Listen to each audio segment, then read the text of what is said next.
that we are feeding through to the folks out there. Let me check. Um, so let me do this while we're waiting for verification from everyone that the audio and everything's all good. Let us know how the audio is, if you're hearing us loud and clear, all of that. If you can hear everyone good. Hopefully it is. Um, let's see. Let me go solo here. All right. So first thing I want to do, remind everyone to go to hankstrange.com. All right, and sign up for our email list there. It's the best way to support us. That way we can connect with you guys. Lola does deals and all that kind of stuff. You can also find them on hankstrange.com. Also, get you some patches. There you go. Patches, Get the patches, patches. patches. Let's see. Oh, there we go. Right way up. All right, so you can get these That patches. one You can support and that us. one. All right, That costs one money. We got to make the and that patches. We one. got to sell the patches so we can make other patches. Um, Oh, I see the guys from Franklin Armory out there. Shout out to the dudes from Franklin Armory. Big shout out to them. Look, rocking the Franklin Armory cat. I didn't even know those dudes were going to be here. Didn't even know that, Walt. Didn't even In the know that. house, in the house. Yes, they do sponsor the podcast here, as well as the guys from Walther, as you guys can see down there. Walther Arms sponsoring the show. And big shout outs to them. Make sure everyone smashes the thumbs ups and shares this and all that kind of good stuff. Let's do this here before we jump into it. I will hit the button and roll the graphics. Welcome back to the Hank Strange Situation. Lifestyles. Yeah, can of you the hear Locked us? and Okay. Loaded. What's up, people? What's going on? Okay, make sure you smash the thumbs, ring the bell. All right, let's see. So, I think we did everything correctly there, Walter. So this is episode 624 of the Who Moved My Freedom podcast. Just myself and Walter Keller from Safety Harbor Firearms going solo today. Solo for dolo, you don't know. Okay, let's do the jazz hands, Walter. Let's do jazz hands. Don't cut yourself. I hope you guys have your This thing is not very sharp. Ooh, I mean, okay. it poked you, but it's not. Oh, okay. I hope you guys have your big girl panties on because it's Free for All Monday and we're going to do it. Whatever you guys want to talk about, whatever Walter wants to talk about, just the two of us out there. Franklin Armory says, nice hat, dude. I'm going to assume that's Brandon. And he says, what's up to you, Walter? Howdy, Big howdy. shout out to Brandon. If it's Brandon, let us know if it's you. Walter has firefighting questions from California that he wants to ask. So we can get into that. Shout out to everyone else out there. If anyone needs a shout out, let me know. We should just maybe go through and do shout outs, Walt. What do you think? Sure, give everybody a Shout little the bit of people out. Yeah. Let's give recognition. everyone some shout outs there. So let's see who's in here. DCG 44s. He's Shout awesome. out to him. Awesome. Jay Grew is in the house as well. We got Imposters in there. Randy Peacock is up in the building. Bricks is also out there. Chris Bullish, James Lawson, All Thumbs. Shout out to All Thumbs. All these people are always here on the podcast, and we appreciate you guys. Michael Avens is out there as well. John Parsons. Let's see. Jay Grew, Kathleen Music Lover. Did I say Len Holt? Say it. Okay. Say it again. Yeah. Say it again. If twice, if it needs Double, be. double kudos. Yes, Len Holt says, hello everyone, it's unicorns and rainbows. There you go. Let's see who else we got. Motorboater says Walt's got himself a new poop knife. As a matter of fact, it is. Actually. I'll tell you about it in a minute. Is that a new poop knife? Well, I mean, I don't poop with this knife, but yeah, maybe It's someone nice. did. I like the hilt of that. I like the, what is that called in there? Like the texture and the handle. Well, this is aluminum handle. Oh, Okay, I'll tell you about it right now. Go This ahead. is a Turkish M1 Garand bayonet. Okay, Mhm. I think what the Turks did is after they busted up all the handles, the plastic handles, they just cast themselves some aluminum ones. Okay. And it's not very fancy, and it's definitely not sharp, but it's different, so I bought one. I bought it from Center Fire Systems in Basil. All right. Center Okay. Fires. Very cool. Very cool. Let's get back to the shout outs here, though. Let's get back to the shout outs. Boss Hog. Shout out to Boss Hog. Let's see. I think we said, did we say Vanessa Katie? I think so. Yep. Let's see who else we got. Tyvin. Got Tyvin. Bruce Ludman is out there. Alaskan Ballistic says what's up to everyone. And then it is Brandon out there. So shout out to Brandon. We will ask those questions. Night Train, shout out to Night Train as well. Lola's out there. Appalachian Gunrunner says don't forget to smash the thumbs ups. Let's see. And James Lawson, I guess, is also in California. He says it's a mess out there. Myself and my family had to evacuate since last week. And then Night Train said that looks like an M1 carbine bayonet. So there you go. On point. Everyone's on point out there. Okay, so Walter, what was the question that you wanted to know about? You were saying something about California. Oh, I read a post from someone on one of the places I go on Instagram where they were forced to evacuate, and then firefighters left and the police left and the whole place burned down. So yeah, and then I think I was saying to you that must be like a policy or something when they make everyone evacuate and then they leave. They don't really fight the fire. There's gotta be some strategic policy reason. So. Well, I understand that some of the fires are very dangerous. Yeah. But yeah, he was a little upset. He was showing pictures of his garage that burned down, full of mini bikes and engines. Yeah, that's sad. Yeah, he was a little pissed off. Yeah, that's sad. So let us know, Brandon, what's up with that? Why would that kind of thing happen? Let us know what you think about that. Kathleen Music Lover says, "Where's Baby P?" He's on vacation this week. So I guess he's up in the, North Kakalaka Mountains that he goes up to?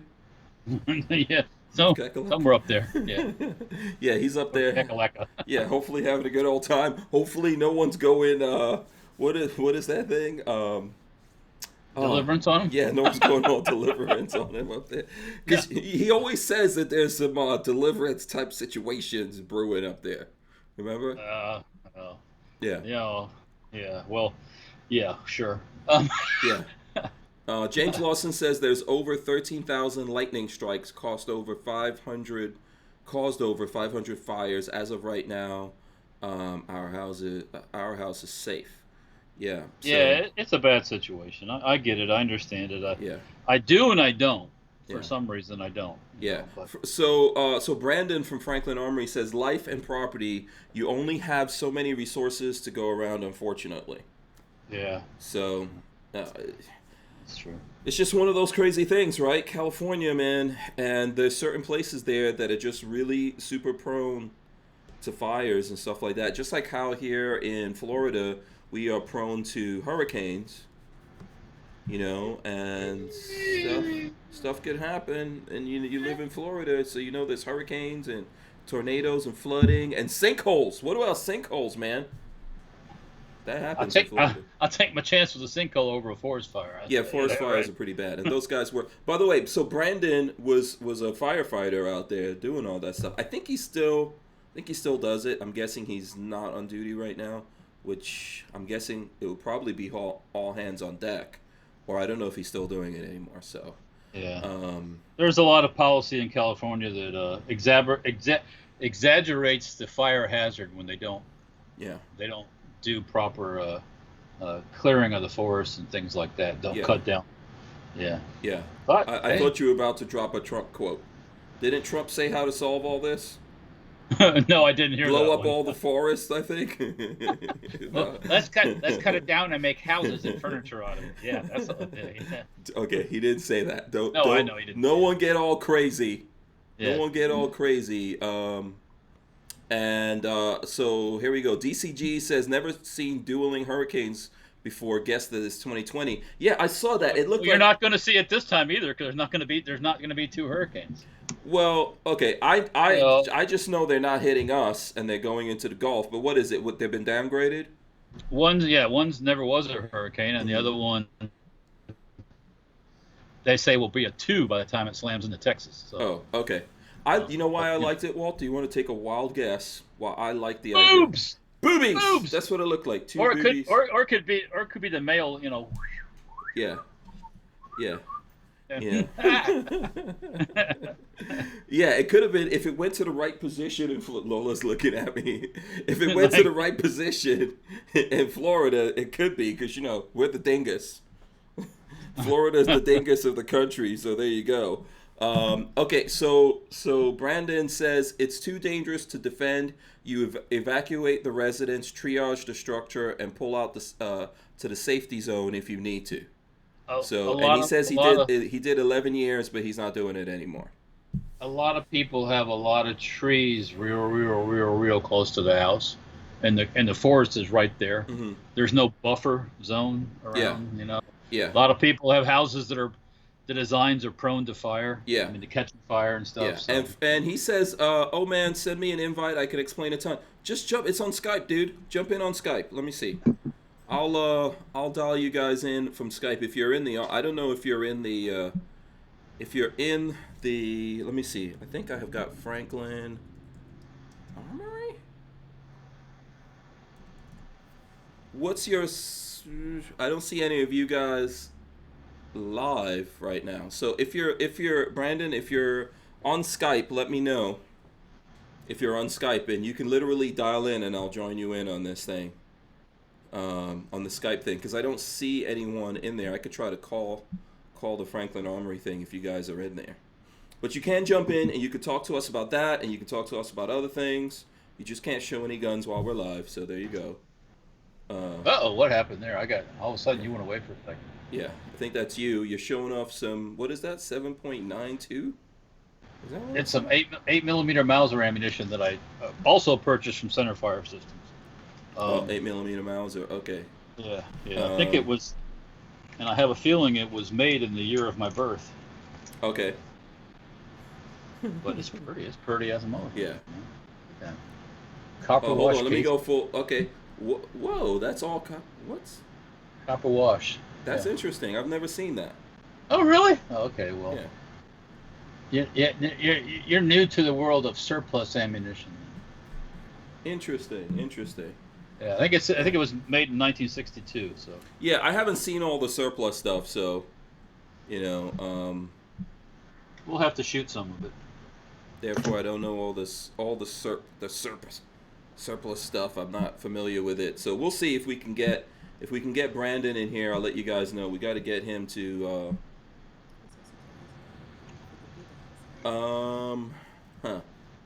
Okay, let me see if I could add him on Skype. Scott, baby, Scott. Let's see.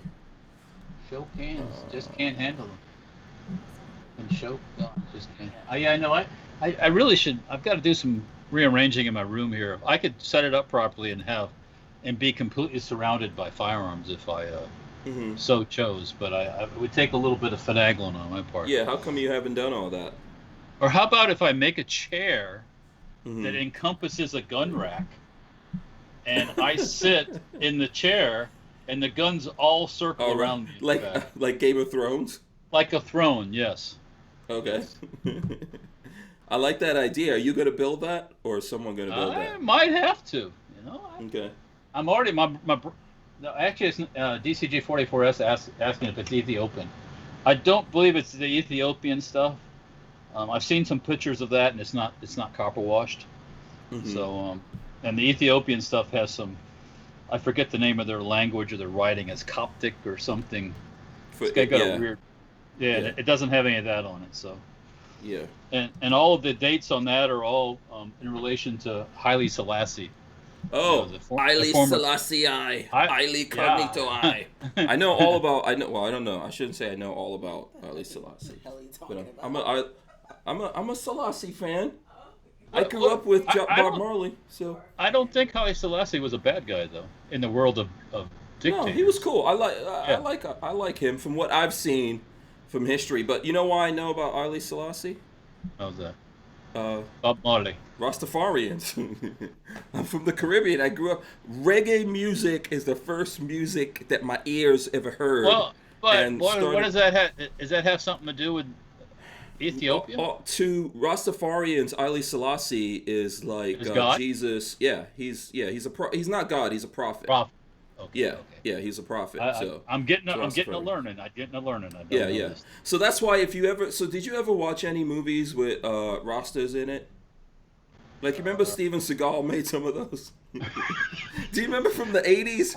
I haven't seen. I'll be honest with you. I haven't seen too many Steven Seagal movies. So. You had wow, No. Walter, you missed the Steven Seagal movies. Jeez, there was a lot of guns in those movies. Yeah. You know. So do you? Okay, so there was one oh man, is it? I think it's Marked for Death. The people out there will tell me. And by the way, Brandon, I tried to call you so you could probably respond. Oh, okay, he's getting so I think it's Marked for Death, and there were rosters in there, which that movie actually made me not like Steven Seagal. Why? Because he treated the Because the rosters were the bad guys, and he okay. killed the bad guys or whatever. I didn't like that idea. But in that movie, there's the line which I think you've heard me say, like, everybody want to go heaven, nobody want dead. You ever heard that? You ever heard that line? Everyone wants to go to heaven, no one wants to die. No one wants to die. I think I have heard that. But it was real. You know what? I would watch that movie again right now because it's like nostalgic. From the 80s, the rosters were trying to kill Steven Seagal, so it was like dreadlocks versus karate kicks. Are there Mac 10s in it? There's a whole bunch of those old. You know what? We would have to. Let me see. We would have to Internet Movie Database. Or Tech 9s. Yeah. Let's see what guns were in. I think it's Marked for Death. Let's see. Or what full length M16s. What guns in Marked for Death? Let's see what comes up. So I'll share my screen here with you guys on my. Can I share my screen on my phone? Let's see if that's working. Okay, boom. So here's the Marked for Death, PSP 7, provided by Federal Ordnance. Let's go look at the. Let's go full screen into this here. Let's see. Marked for Death. What's up with the the Dolly Parton stuff caught me. Dolly Parton? Yeah, there's some kind of crazy Dolly Parton thing. Okay, here we go. Steven Seagal is a DEA agent who finds himself a target of assassination by Jamaican drug dealers. No. Really? Yeah. So let's see. Handguns. They had Smith & Wesson 5906, Model 10, Glock 17, Walther PPK. Shout out to Walther. Shotguns, Winchester 1300, Benelli M3, Remington 1100, Amsel Protector? Never heard of that one. The rifles, Car 15, Remington 700, Flemington HK 51K, Fleming HK 51. I don't even know what that is. It's full auto. Oh, AKM, machine guns, M60. Oh, wow. And there was That's a serious gun. Yeah, M79 grenade launcher? Yeah. So let me see which one looks like and I'm just flipping through this here. Ain't one of them look like a Mac 10 though. No, they were. So there must have not been any Mac 10s in here. They had some Glocks, Walther PPKs. Yeah, they didn't have a ton of. Real like. Oh, Keith David was in there. I completely forgot about that. Completely forgot that Keith David was in there. Ooh, I like this Amsel Protector, Walter. It looks like a little sawn-off shotgun with a big barrel, with drum barrel. Do you know what that is? I'm looking at the stream right now. It's coming up on the HK 51K. Yeah. Remington 700. Okay, Flemington HK 50. Oh, what is this? I've never seen one of these. HK 51 just short barrel. Okay. Oh, okay. Oh, that's a freaking that's a street sweeper, man. With a barrel, I've never seen that's a street sweeper. Oh, the AKM. Okay. Do you ever had an AKM? Well, it's an AK, yeah. And then the M60. Yeah, there wasn't a ton of guns in there. That's a good variety, though. Yeah. So let's see. Eric Hammond. That Fleming HK 51. That's a 308. When that thing goes off, it's like a chest thumper. You can feel it. Yeah. Feel the concussion. Yeah. It's like okay. Oh, lights. People are gonna start saying lines from this movie. Lights Out 183 said Screwface got 4 eyes and 2 head. I think the bad guy in there was called Screwface. that you know what? Let me tell you, Walt. if you look at that movie, that's so. What was the year of this movie? I mean, that's like a Scarface knockoff, then, right? I mean, it's like, come on. Yeah, it was like probably like that, but with Jamaican with Rastas. Yeah. What year did they say this movie was?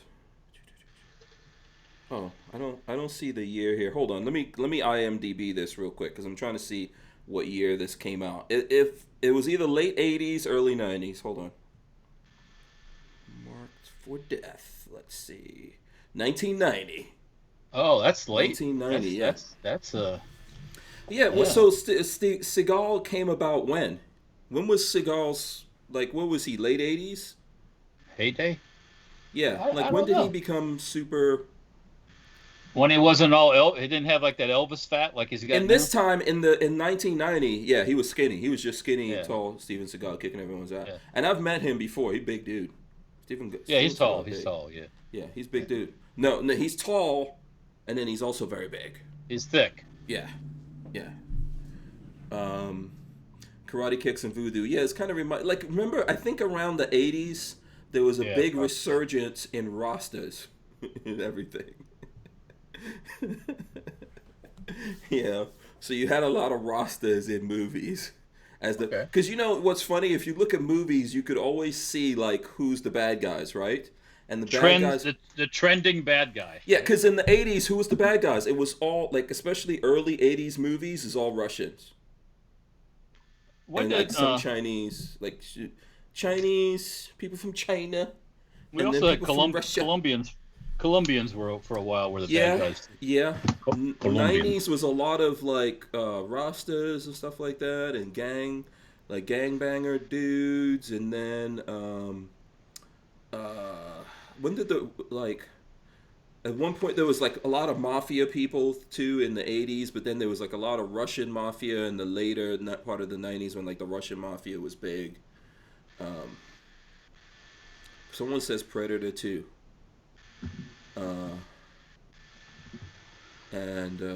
And Rodney Brady says it was a dope movie. I got a bootleg copy at the Coliseum. Hank knows the Coliseum. Yes, that's on Jamaica Avenue in Queens. Coliseum. Is it a market? It's like a mall. It's like a mall. It's kind of like a basement type of mall type of thing. Yeah, yeah. That you go and buy. I used to buy my big gold jewelry from the Coliseum. Yeah, I had a couple of little jewelry pieces before you knew me, Walt. Yeah. Okay. You don't believe it, right? Back when like you were skinny like Steven Seagal. Yeah. Back in the days. I was just showing Lola that because she didn't believe me. And I was just showing Lola that back in the days, because, you know, Lola doesn't respect my authority when I tell her that I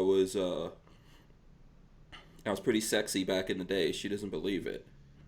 Let me see. I didn't really have a lot of gold jewelry. Hey, I'll show you guys one picture of the gold type of jewelry that I had. Hold on a sec. Let's see if you guys can see this. I'll blow this up for you, Walt. Let me see if I can go sideways here. So this is a picture of me. This picture was taken in 1990. And see, I'm kind of wearing like, it's not really an African pattern, but this is a designer shirt here that I'm wearing. See, I got the high top fade. So let's see. That's me. That's Hank Strange. Now see, check out the wrist game right here. That is a Gucci link. That's a Gucci link bracelet right there that I got from the Coliseum, and I can't even remember. I don't know if that was a Swatch watch on my wrist or what that is, but yeah, that was back in the days. See, Walt, how come you don't have a picture like this from back in the days? Look at that sexiness right there. If I show you a 1990 picture, I can show you a wedding picture. Yeah, let's see it. Let's see what you looked like in 1990 when. See how I was really suave and elegant even back then? Suave. Yeah.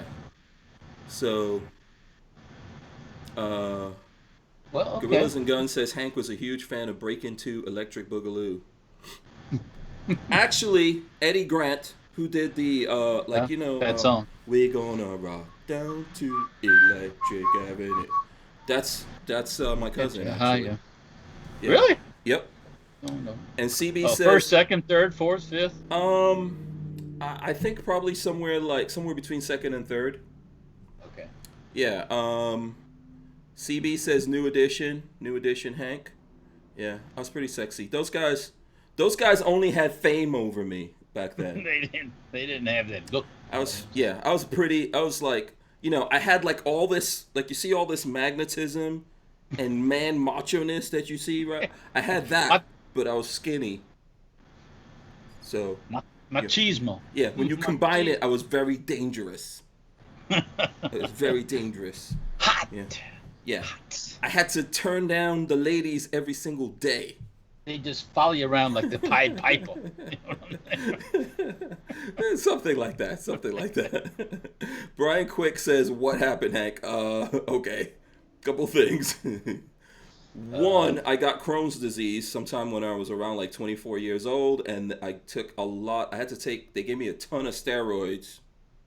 So that completely, remember when you got sick back in the days? I think they still do that now for certain things. Like they just give you steroids blanketly. The only time I got any of that stuff is when did I get is cortisone a steroid? Cortisone? Is cortisone a steroid, Lola? I don't think so. No, that's just Lola. Oh, she's not here. Lola left. I didn't even know. Okay. Yeah, we'll find out. No, I don't think I'm getting no roids. Yeah. Brian, so that's why, so for example, here's a real inside thing that you guys probably don't know about. So I'm going to go full screen here on me for a second so you guys can see this. Let's see. I don't know if this helps. I'm trying to zoom in, zoom out. Okay, but if you look at my arms, I've got all these striations right here. That's from the steroids. That's from steroids blow you up. They make you, the steroids will so when I got sick, I lost a lot of weight, and then the steroids will put on a lot of weight, and going back and forward like that does a whole bunch of different things to your body. So that's what I'm reaching for is to happen. There's a container here with a whole bunch of pictures in it that I haven't had out in years. Brian Quick says that picture looked like Belle Biv DeVoe, Hank. Yes, way better looking than Belle Biv DeVoe, though. I got to say, son. Don't get him started. Come on. Hold on. Let me see. Is that Brandon trying to call in? Let me see what happened here. These pictures here. Oh, these are gun pictures. Oh wow. This could be a time capsule here. Oh, look at that.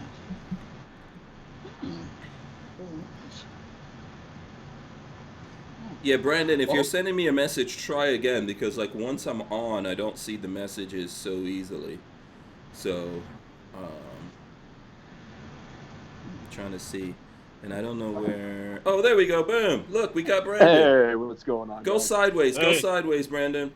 Sorry, Bam, there you go. You're going on here. I'm walking into the conference room. Oh, okay. All right. Cool. I was just reminiscing. Were you even alive in 1990? Yes, I was. How old were you? Barely. 3 years Barely. old. 3 years. Were you walking? You better be. Probably not. Yeah, so we man. were How's just. it going, guys? Not bad, right. not bad, man. Right. We're just freestyling it here. So yeah, you were telling us that you're a firefighter, and we were talking about what's going on in California. You want to break that down for us a little? Yeah, so I was a wildland firefighter for 11 years. Just recently got out of the game here this year.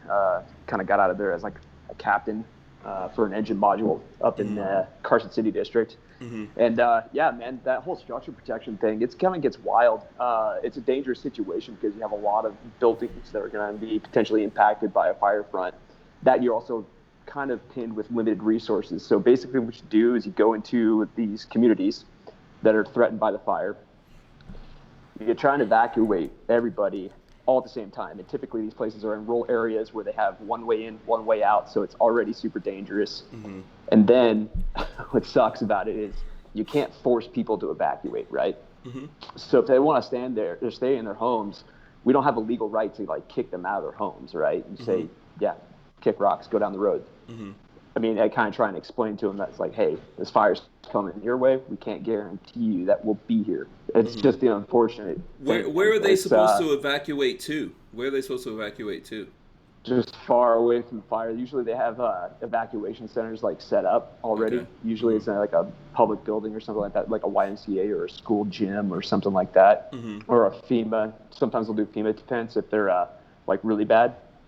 But yeah, man, we can't force people to evacuate. We just stress the importance of, well, your home's insured, but your life, you can't get that back, you know?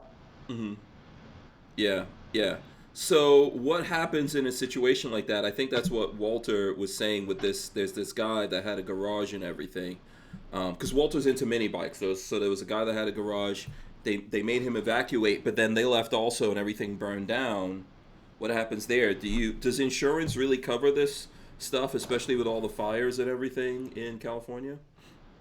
I mean, I can't speak on the fact of like how much the rates are going to be for insurance or anything like that, especially fire insurance. I mean, it depends on, if your adjuster comes through and says, yeah, but your house is uninsurable, then that's on the insurance company. And we'll do our best to defend every structure that we can.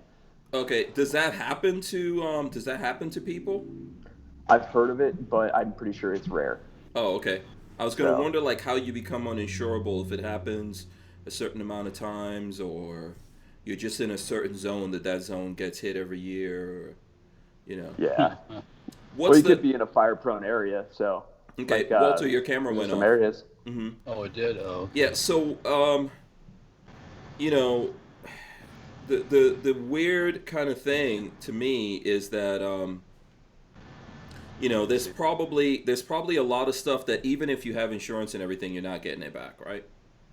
So there's just. I mean, it depends. Yeah, yeah. I mean, that's what sucks too. Is like, we have a lot of people that work over here that have family in California too, and some of them are affected by the wildfires that are going on. But it sucks that you have to either give up all those memories and potentially lose your home, or if you're going to stay, you run that risk of losing your life. You have to weigh that balance. Yeah. Yeah. I would say definitely definitely your life is more important than the stuff. What's the draw that gets everyone to live in these places? Because after all, like I remember when I was the last time I actually came to Minden, I came there to see you guys after I left California, and it was so gorgeous, man. And I drove somewhere up into the mountains, and then there was this like beautiful drive like coming down, into Nevada and everything. Is that what makes people go through all of this? Just the beauty of how everything looks? Yeah. I mean, that's one attraction that I have. I mean, I live out in a rural area. My parents live out in the fire-prone rural area, but it's just being away from people, That's the big thing. I think that and the beauty. Like if you're up in Tahoe, I know you guys went and cruised up there, up in Lake Tahoe, and it's gorgeous up there. I mean, hell, if I had the financial ability to live up there, I would too. But yeah, California is getting more and more expensive for people too. It's tough to live out there.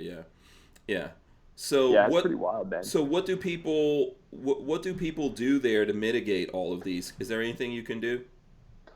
Yeah, I mean, your old standing pines and your old standing trees, typically they're fire resilient. So unless the fire's in the crowns and there's like a high wind event, you're typically fine. But what you really got to do is you got to reduce your ground and your ladder fuels. So your ground fuels are just the stuff that's growing on the ground. Remove like pine needles or any foliage around your home. What else can you do? You could make sure your eaves are clear. There's no like bird nests up there or any leaves in your gutters. Don't have a cedar shake roof. That's definitely composite material. Yeah, center yourself a little bit more, Brandon. When it's all three of us, you're not in the thing. Okay, you said what was the thing about the cedar roof?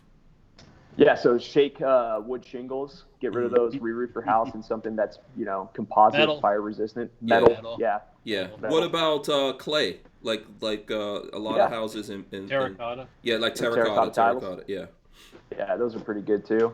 Yeah. So you just got to make sure all the foliage and all the debris is cleared away from your home. Go get a good 100 feet to start with, and then start pushing outwards. That's a lot That's a lot for a lot of people. It's tough. They can't bring them. They can't if they clear 100 feet. Their little house on the prairie. Yeah. And they won't do it. You can do. Yeah, I mean, it's hard to say, hey, clean up all the pine needles, rake your forest floors. Right. That's what Trump said. Or cut down all the shade over your house. Yeah, Yeah. but I mean, you know, you that's need why. that shade. You need that shade.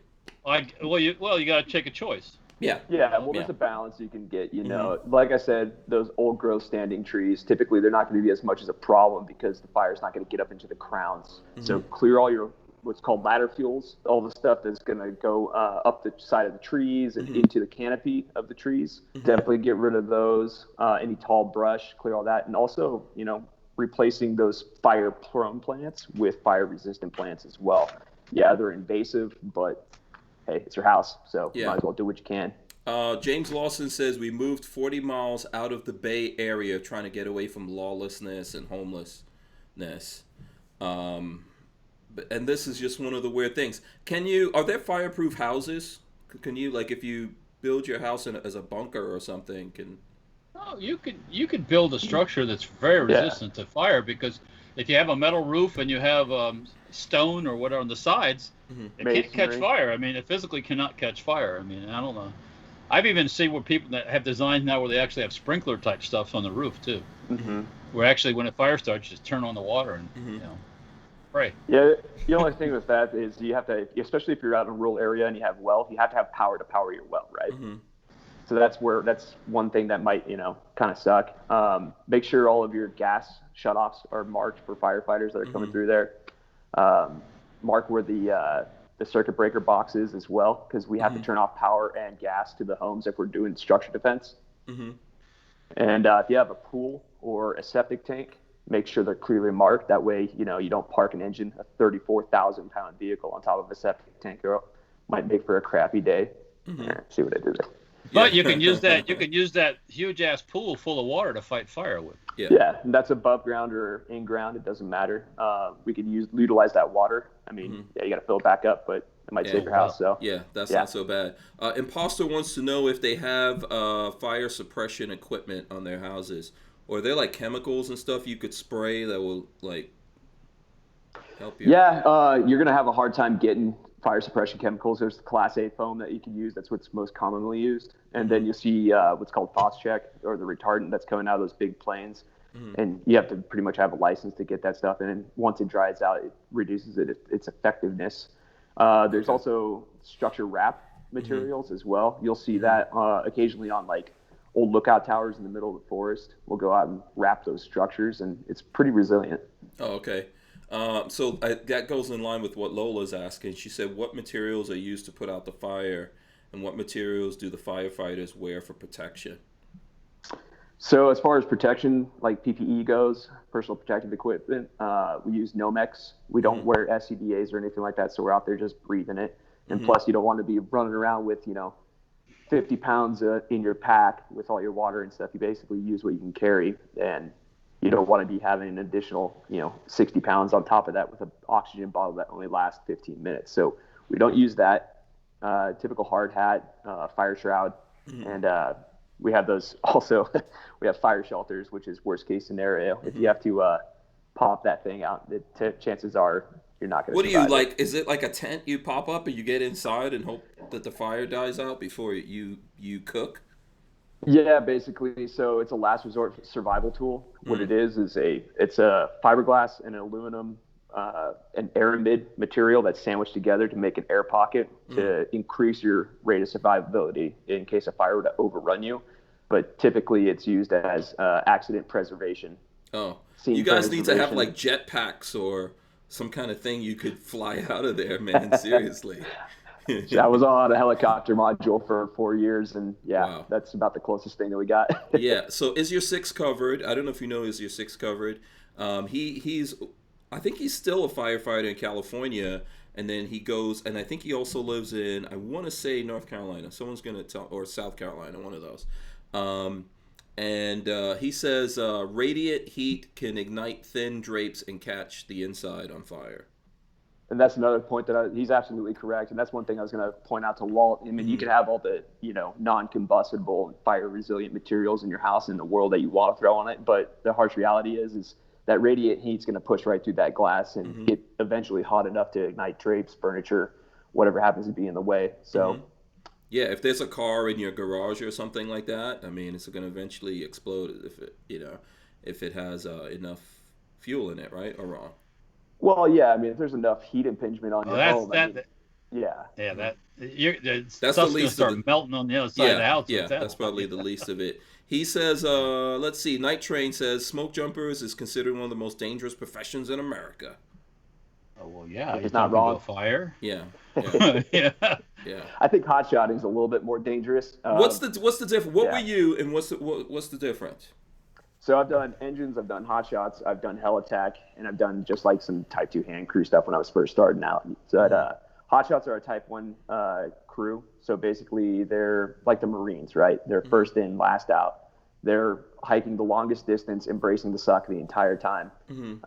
They're pretty much there from the beginning, or they're an extended attack resource. So they come in and they're doing the extended attack job. So they're cutting fire line by hand around the entire fire, cutting down trees, removing vegetation, and they're also highly trained as well. So that they could do multiple missions. They can go wrap structures, for instance. They can do structure protection. They can plumb hose lays. They can pretty much do it all. Smoke jumpers are more like the special forces, if you will. Smoke jumpers, they parachute. They're aerial delivered firefighting units that jump out of planes into forest fires, or they drive. This depends on what's more economical. But usually they jump out and they have what's called a Type 3 load standard, like a Type 3 incident command team. So they could pick up a rather large fire, have all the overhead positions available within their jump module, and just go to town and start ordering resources to contain the fire. So are they jumping out in crews, or like just one dude out there? How does that work? So usually smoke jumpers, they'll jump out in sticks of two. It's called a stick. So they'll have the JIC, which is the jumper in charge. He's first out the door, first on the ground. And then you'll have whoever jumps out second. If it's like a single tree fire, they'll jump a stick of two. If it's a bigger fire, they'll go with four. Or if the IC is already established, the incident commander IC is already established on a larger fire, they could order 20 smoke jumpers if they wanted to. If they had the availability. Yeah. Yeah, that sounds like a crazy job. I'm gonna say no thanks. Say no thanks to that. I think they've made movies like action movies based around what we're talking about, right? Like where some badass dude is out there fighting a fire, then the bad guys are trying to steal government secrets or so. What? Come on, there's been a movie, Walter. I can't remember it off the top. Yeah, of my Howie head. Long was in it. Oh, Howie Long. Yeah. What was that called? Smoke jumper, isn't it? Yeah, I think I've Smoke Jumper? Fire Jumper or something like that. It's a great movie. Yeah. If someone knows, let us know. Lola says she remembers Kanye building something to protect his home last year. What he did is he hired private firefighters. Yes, you're right. And that's what they do. They hire mercenaries to come in and protect their house. Yeah, I mean. Yeah. And hey, great. Yeah. You got the money. So those guys are considered contract crews, and they're private firefighters. They're basically firefighters for hire. They also contract out from the federal government when, like in times right now, we're in what's called a PL of 5, so a Papa Lima or a preparedness level of 5. That means basically all of the nation's resources federally are stripped, so there's no resources to go around. So now they start contacting contract crews to come in and fill the gap where needed. Yeah. I understand that. I mean, that's what you got to do. Let's see. James Lawson says, and he's in California, he says they're self-contained fire protection kits. They use the same fire retardant as the planes drop. It's all self-contained, no electricity needed or water will cover your entire structure. I don't know if you've ever seen any of those. I mean, I've heard of them. Usually they use Class A foam, but if they're using the same stuff out of retardant, or the air tankers, that's new to me. Yeah. I know you can get like solar powered ones or like a CAPS module where it's compressed air and they don't mix with water and shoot out foam all around your structure. I know they do have those as well. Yes. Here's what I would do. If I'm building a house in California, I'd make my house like a dirigible airship. So if I need to, I could just fly it up and get the hell out of there. How about that? That's that movie Up. Yeah, like Up. Yeah, exactly. Or is that too much? That's probably too much. That's too much. Well, if you get caught in that hot updraft, man, you'll end up in the stratosphere. Yeah. And go to space. I know. Brian Quick says we learn a good bit of firefighting and damage control in the Navy, and if it's not your primary function, every sailor is a firefighter. So I've never been in the military, so I've heard that though too. So. Well, I guess on a ship, who's gonna If that ship gets on fire, no one is coming to help. Yeah, it's gonna have to basically be that crew, and I'm pretty sure that's happened a couple times in history here. Let's see. Armament and Axis says, can you explain a backburn and how it works, and is it used often? Yes. Actually, one of the most effective ways of fighting fire is with fire. Yeah. So basically what you do is you have your containment lines, and you'll, what is that? You'll do indirect line. So you have direct line and indirect line. So direct line is where you're having like a dozer or a hand line that's right along the fire's edge, and you're just cutting it off, right? Mm-hmm. Indirect line is staging for a backfiring or burnout operation, right? So you'll punch line with either dozer or wet line or hand line miles out in advance at a good holding point where you could check up this fire, right? Then once that's contained and punched into where you have two good anchor points, a solid anchor point and a solid end point, you light that thing on fire and you hold it so it doesn't have any fuel to burn. That means it's going to stop the fire. Okay. All right. The main fire is being stopped. Yeah. Yeah. I hope that's a good explanation for you out there. You're giving up a little to win a lot, basically. Yeah. And Judd Miller says only the brave, which I IMDb'd it. So that looks like a movie with Josh Brolin. Let me see if I could roll that in here real quick. So yeah, Only the Brave, 2017, based on the true story of Granite Mountain Hotshots, a group of elite firefighters who risk everything to protect a town from a historic wildfire. Which I think they're saying, according to that movie, like only one of those guys came out of there. Yeah, out of the 20 firefighters that were on that crew, unfortunately, 19 of them perished down in Prescott, Arizona. And that was one of the darkest times of my fire career, because I will never, ever forget where I was, what fire I was on, and how many phone calls and text messages. Like when we were out of service, cell phone service, we were up on the hill fighting a fire outside of Eureka, Nevada. And we come back down into service. And it was like everybody's phones just started blowing up with family members and loved ones just texting us and calling us and asking if we're okay. And I know Brandon McDonough, the sole survivor of that crew, quite well. And I'm actually good friends with him. He's a solid dude.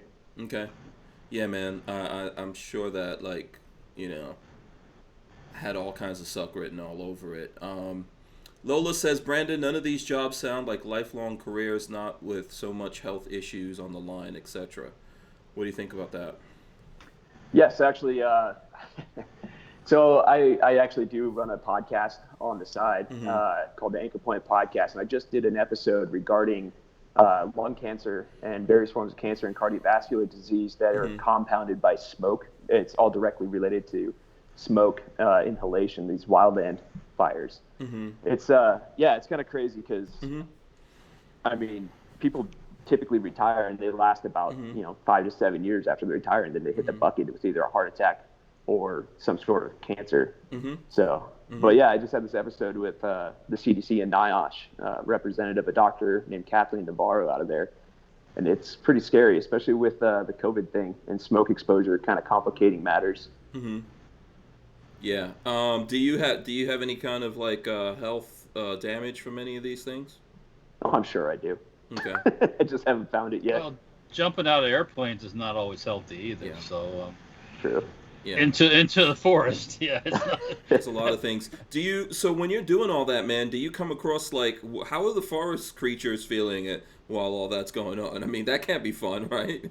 They're making they get the hell out of Dodge. Yeah, there's got to be stampedes or you tell me, man. Is that crazy? Is it dangerous? Because these creatures are heightened anxiety when that's happening? So as far as wildlife goes, usually they're a lot faster and smarter than humans. I'm just going to say that. So they don't jump into fire. They go the other way. Yeah, they go. Yeah. And they could probably sense it's going to happen, but do you ever see a situation where there's just have you ever been in a stampede or something from that? Yes, actually I have. Okay. So the Perry Fire, what was that, 2018, I believe. I was actually in a situation where we were doing what's called wildland urban interface firefighting. So the fires butted up against structures, and there was a bunch of cattle and horses and a lot of domestic animals. Actually, I think they pose more of a threat to wildland firefighters than actual wildlife does. Because usually, like, wild animals, they know what's up. They're like, yeah, peace, I'm out, deuces.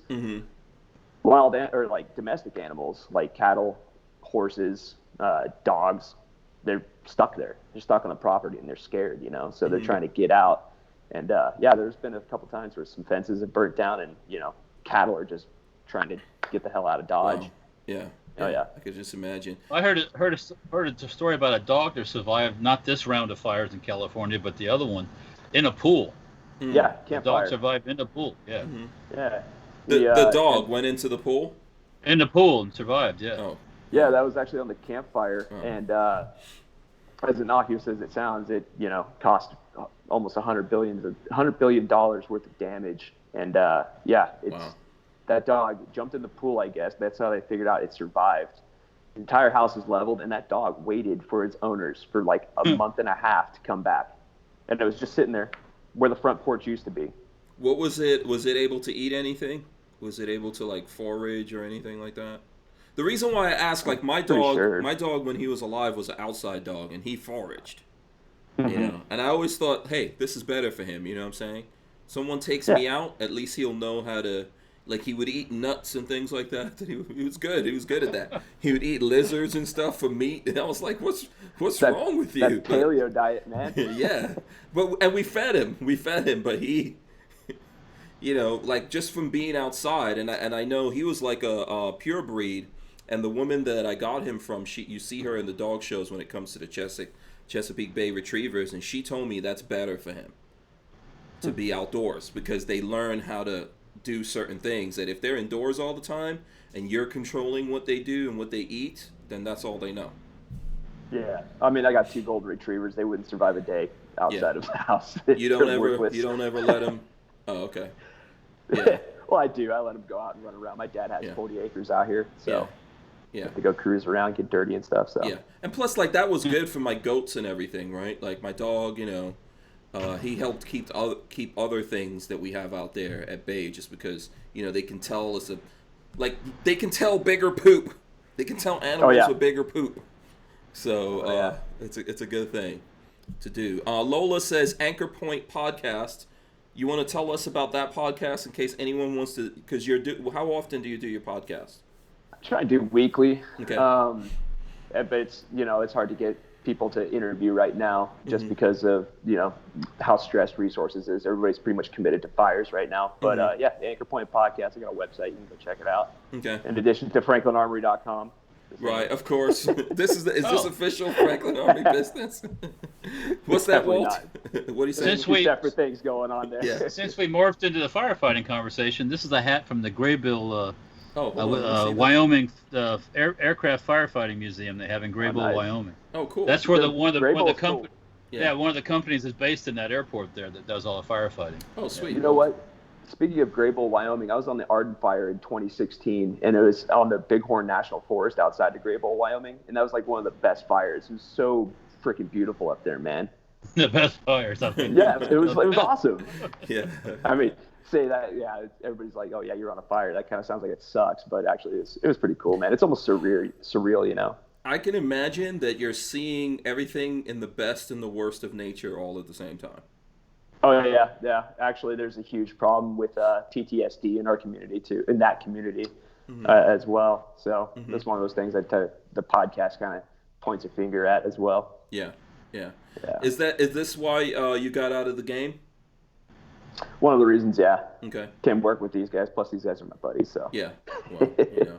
There's a bunch of wild and crazy guys over at Franklin Armory. They're gonna make you. Do you ride motorcycles also? I'm guessing you're gonna have to ride motorcycles now.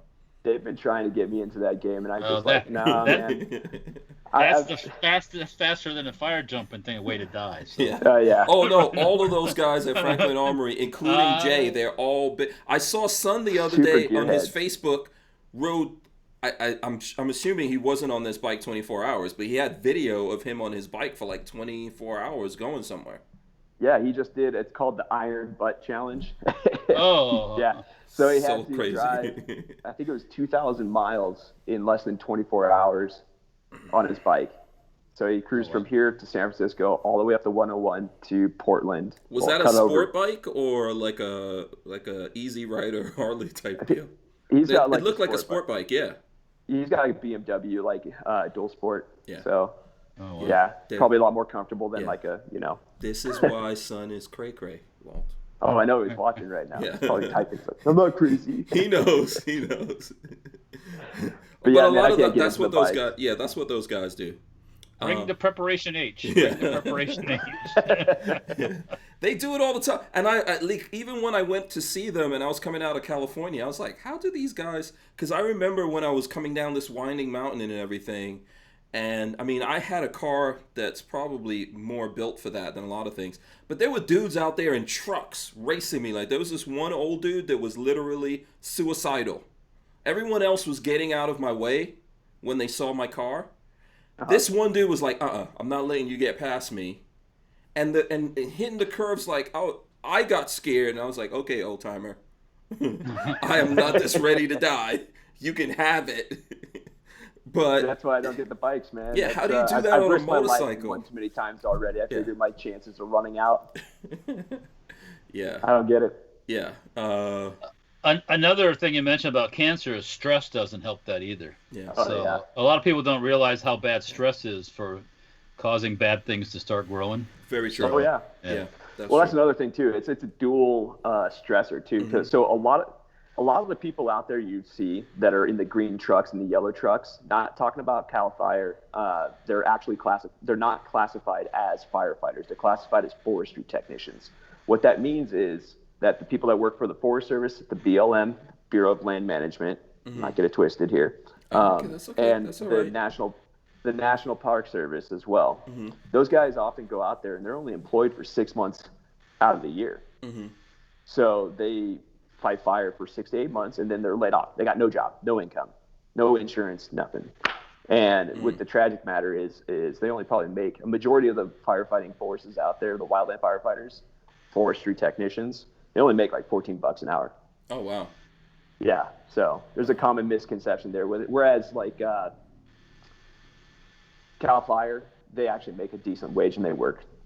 For the most part, they have a seasonal workforce, but they make a lot more money an hour. They're compensated fairly. Mm-hmm. And it's just kind of a shit deal. So it's not really sustainable for the long term unless you go up into like the higher management positions and you have the education to back it. Mm-hmm.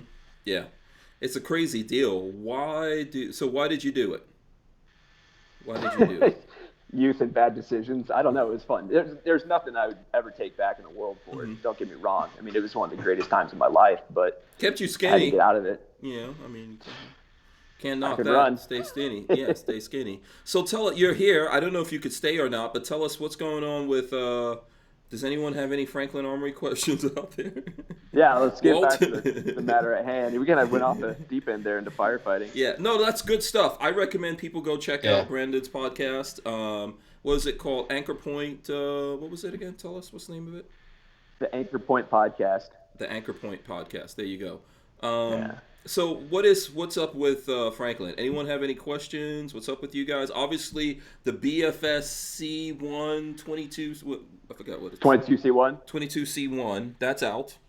Yes, That's it out. is. Nice trigger. And it's flying. Yeah, nice video, man. That was awesome. Looks like you guys had fun. Yeah. You guys aren't making enough. What's the deal?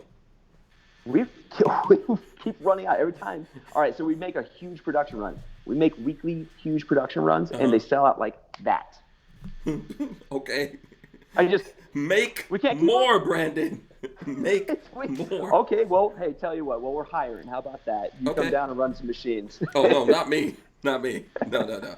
But yeah, I know, because that's what I see from people. They're always like, hey, what's up? You know, can people do anything? Can they, because at this point you guys are making them. Can people pre-order, or they can just go like on the email notification? That's the best route right there, is to go on the notify me section right there on Franklin Armory's webpage. And that's pretty much any item that's out of stock currently. We add them weekly. So it's just, you know how it is with the gun industry right now. Everything is just balls to the wall, and chances are as soon as it hits the shelves, it sells out. And that doesn't matter if it's us. It doesn't matter if it's our competitors. It doesn't matter if it's anybody. I mean, it could be even Sons of Liberty or somebody like that, or even Barnauls, which is a huge distributor. Yeah. it's hard to get stuff right now, Yeah. and that's just the current status of the United States. Yeah, this current is affairs, insane times right now. I think like 5 million guns sold. I saw somewhere. Yeah, I think it shattered. It more than doubled like the all-time record. Hold on a second. I think I saw today. Did There you we see go. any of those stats, Walt? I saw somewhere today. Let me see. Hold on. I saw somewhere today that it was like 5 million guns sold or something like that. Hold on. Here we go. No. So here, let me throw this up here for the people so that we get this a little bit more correct. NSSF, America has added 5 million new gun owners in 2020. Is that based off of background checks? It says, yeah, the Trade Association for the Firearm Industry updated retail survey-based estimates and concluded that nearly 5 million Americans purchased a firearm for the very first time in 2020. They surveyed firearm retailers, which reported that 40% of sales were conducted to purchasers who had never previously owned a firearm. And NSSF tracks the background checks associated with the sale of firearms based on the FBI's National Instant Background Checks, NICS. And it says for January through July 2020 is a record 12.1 million Whew. of those. All-time top scorer. Yeah, so it's kind of insane out there, right? Yeah, that's insane, man. It is. It's just insane all around. Yeah. So let me see here. Okay, someone had a question. Hold on. Where was that? I'm trying to go back. Walt, if you have one, let me know. Jen Champ Jr. says the difference between the AK trigger and the 9mm variant.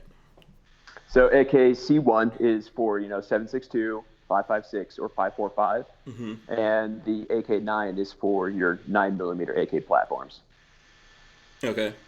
Yeah, it's just a numerical assignment to the 9mm platform. That's only difference though. Oh, okay. And so, like, let's say you have a AKV, like the PSA AKV. Are you getting the AK trigger for that? Even though that's a 9mm. It should be the AK9 C1 for the AKV. Okay, I don't know if I'm you pretty guys sure we have one downstairs with the AK9 in there as well. You do. Okay. Yeah. Let's see. Rain wants to know, does the 22C1 work with the BX trigger for 1022? Yes. Yeah. I mean, that's what you do, right? So, like, right now, you've got to get a BX trigger or whatever trigger comes with your Ruger 1022, and then you're swapping parts in. Yeah. So one thing that it doesn't work with, and I'm pretty sure we haven't had it work yet in any of the bullpup, like the bullpup conversions. Have you seen those? Yes, because they've got linkage going back. Yeah. So Okay. we haven't got those yet, and I don't know if it's going to, just because of the way it works. With the linkage. with the linkage and everything like that. So other than that, as long as you got a BX or a standard pack, you should be golden. Okay. Yeah, that would be, so if the bullpup, the way that all works, there's linkage because everything's forward, right? Mm-hmm. So for the way it looks when you drop it in the kit, so everything's forward but going backwards. Yeah, it's weird. Yeah. So it's kind of a cool design. I'm not gonna lie. I think it's kind of neat, but it doesn't work with our trigger. Yeah, that's always been the thing about. So that's always been the big complaints about bullpups. One of them, I don't know, Walt. You can say what the traditional ones. I'm assuming it's like, what's the biggest bullpup complaints? The trigger? Yeah, trigger pull's always been one. Yeah. Because you got to have some kind of a linkage. Yeah. Yeah. So, and then that leads to flexing, right? Like you can, like that linkage itself, especially if it's a longer one, could have flexing and things like that, but it makes it feel squishy. I know some people defeat that with like dropping it in a channel. Like I have a bullpup from K&M Arms that it's actually, the linkage is in a channel, so there's no kind of movement or anything like that. And that's like the better trigger thing that I could find. And it works off of the Elftman trigger. But it's still on that linkage, but just because it's sitting in a channel that kind of blocks it from flexing or anything like that. No side-to-side motion or anything like that. Yeah. So that helps a lot, but obviously that's an issue there. Len Holt says, is Franklin Armory having any supply chain challenges? We're hearing a lot about that in the industry, certain metals and things like that, right, Walt? Folks. I've heard, I haven't had any problems getting things, but then again, I'm not ordering truckloads of it either. So. True. Yeah, I mean, we haven't had too many problems or anything like that. Otherwise, if they were any problems, they're pretty minor for us. So. Yeah. Lola says, why was the 22 not the first trigger made by Franklin Armory? I knew you were going to ask that. Thanks, Lola. I don't know. It's just one of those things. I guess it was timing. Yeah. It's one of those things, man. Yeah. Look, I think, it's just the way things work. I don't know. Did you guys always have this on the books? I don't know if you could tell me that or not. Like, did you always have the plans or the idea to do a 1022 trigger, or? You know what? I can't answer that, actually. Okay. I know we had it on the books for a while, but I couldn't tell you exactly how long. Okay. We have so many triggers just kind of being floated around and being designed at the same time. It's kind of hard to keep track of it, what's coming out next. Yeah. So, not that I would say anything. Yeah, I know you're listening, son. Absolutely, yes. Oh, yeah, don't get yourself in trouble. Brick says, I don't think the X95 trigger is bad at all. Yeah, I think that IWI has done some good stuff with the X95 there, and that's one of the triggers is one of the good things about it. Keltec has done some good stuff with triggers as well on the bullpups. I'm just telling you guys what's like one of the biggest traditional things with bullpups. I don't know. I'm going to say probably the biggest reason that bullpups weren't more widely adopted is going to be just the whole manual of use or something like that was too complicated for people to have to train people on or figure out versus.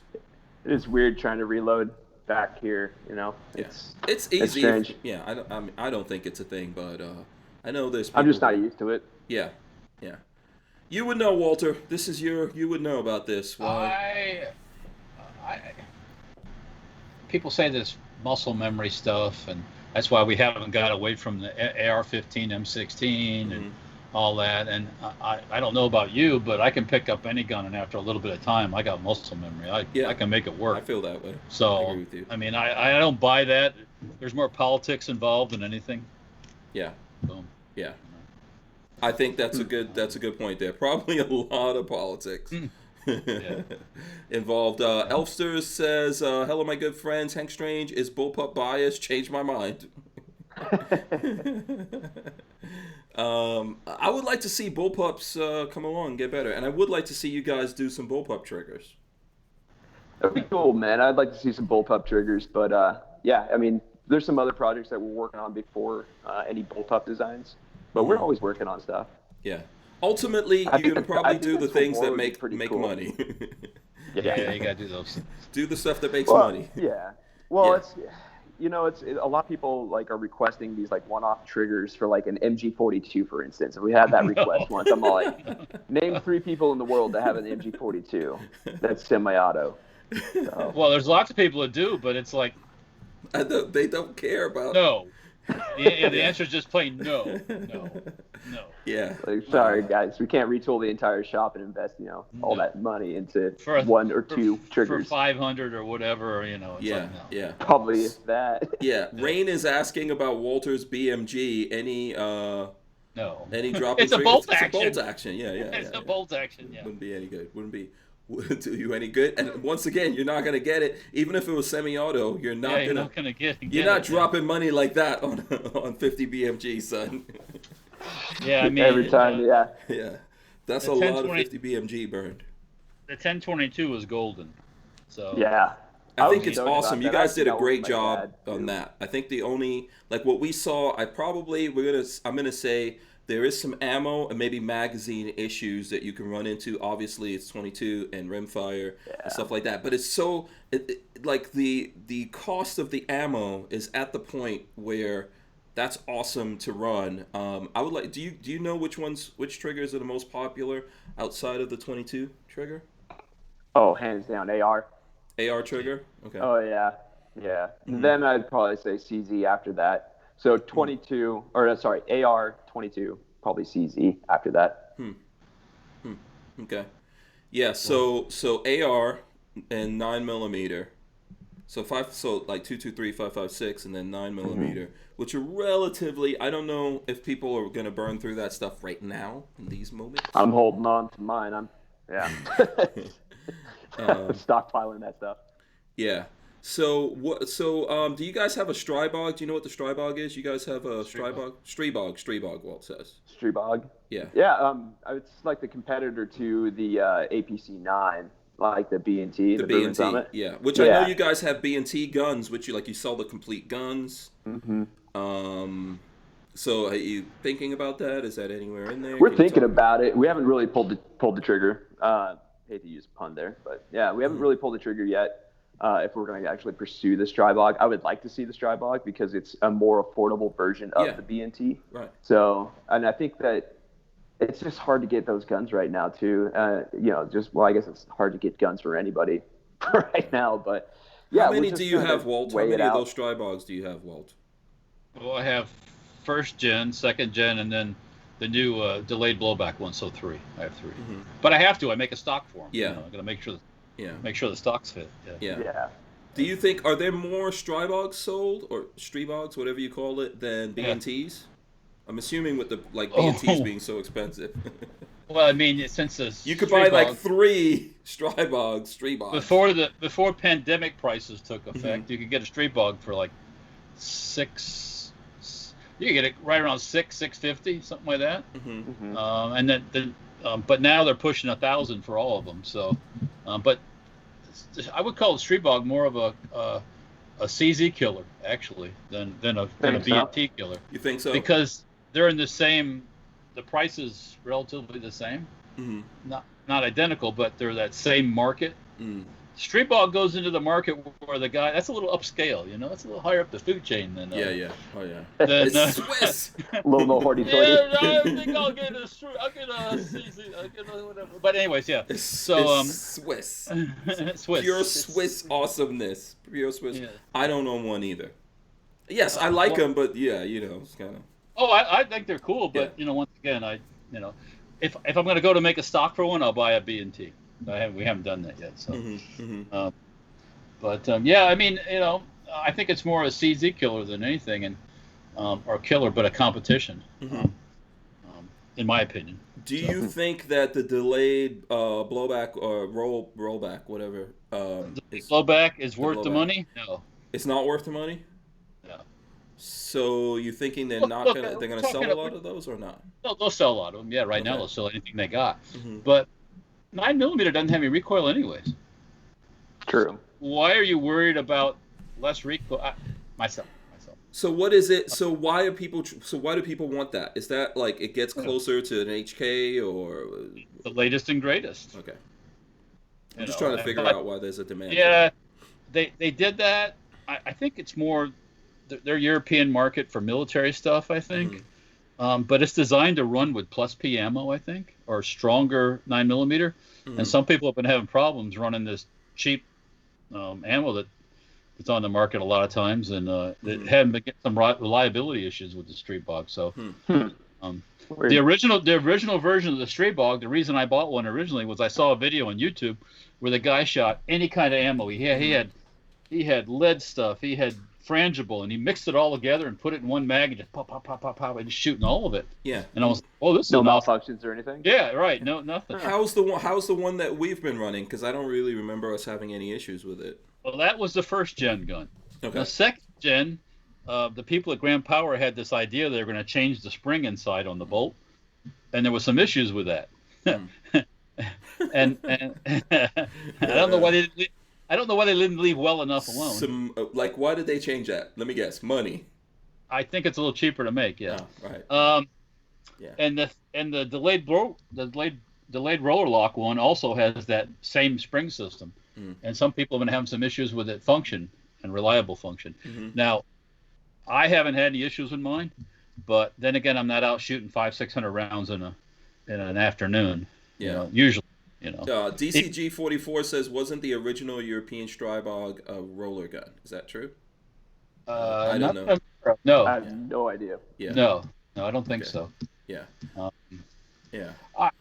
Maybe I'm wrong on that one, but I mean, Do I still got you guys? Yeah. My battery just decided to go to 20%. So. No, you're here. Okay, we'll get a couple more things in here. Brick says the Strybog is a much nicer feel than my Scorpion. It feels like a mini 805 Bren.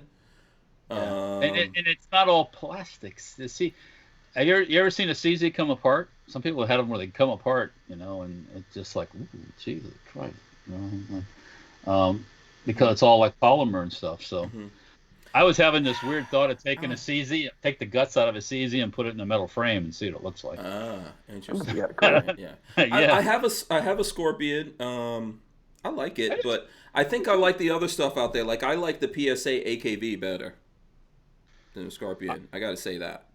So of what's out there, I like the Strybog as well.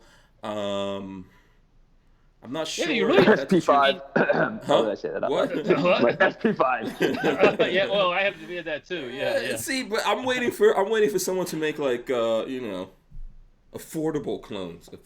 Yeah. Then I'll be Yeah, all wouldn't that be up the day? in it. All up in it. I would get an integrally suppressed barrel, everything, trigger, all of that. Get the Franklin Armory trigger, everything. And then all of a sudden, it went from being completely affordable to Super expensive. yeah. Yeah. All thumbs, and I know that you got to go. You probably have to go here, Brandon. Let me get this Oh, my last. phone's about to die. Yeah. Actually, I do have to go. I'm gonna go meet my wife for sushi here. Okay, So, one last question, and then Brandon's out. Why does the Franklin website say the BF3 works in most 1022s? So there's some other 1022s out there. There's like some clones out there that are kind of like a one-off as far as a trigger pack goes. But as long as you have a 1022 that'll accept a BX or a standard Ruger standard pack, then you should be good to go. Yeah. Anything other than that probably might be a little experimental or whatever. So that's Yeah. People, we'll all have to get into building those, come up with problems, see what resolutions are for that. Like we were talking about the bullpup situation. So, all right. Anything you want to say before you get out? Now you got to go pick up the wife.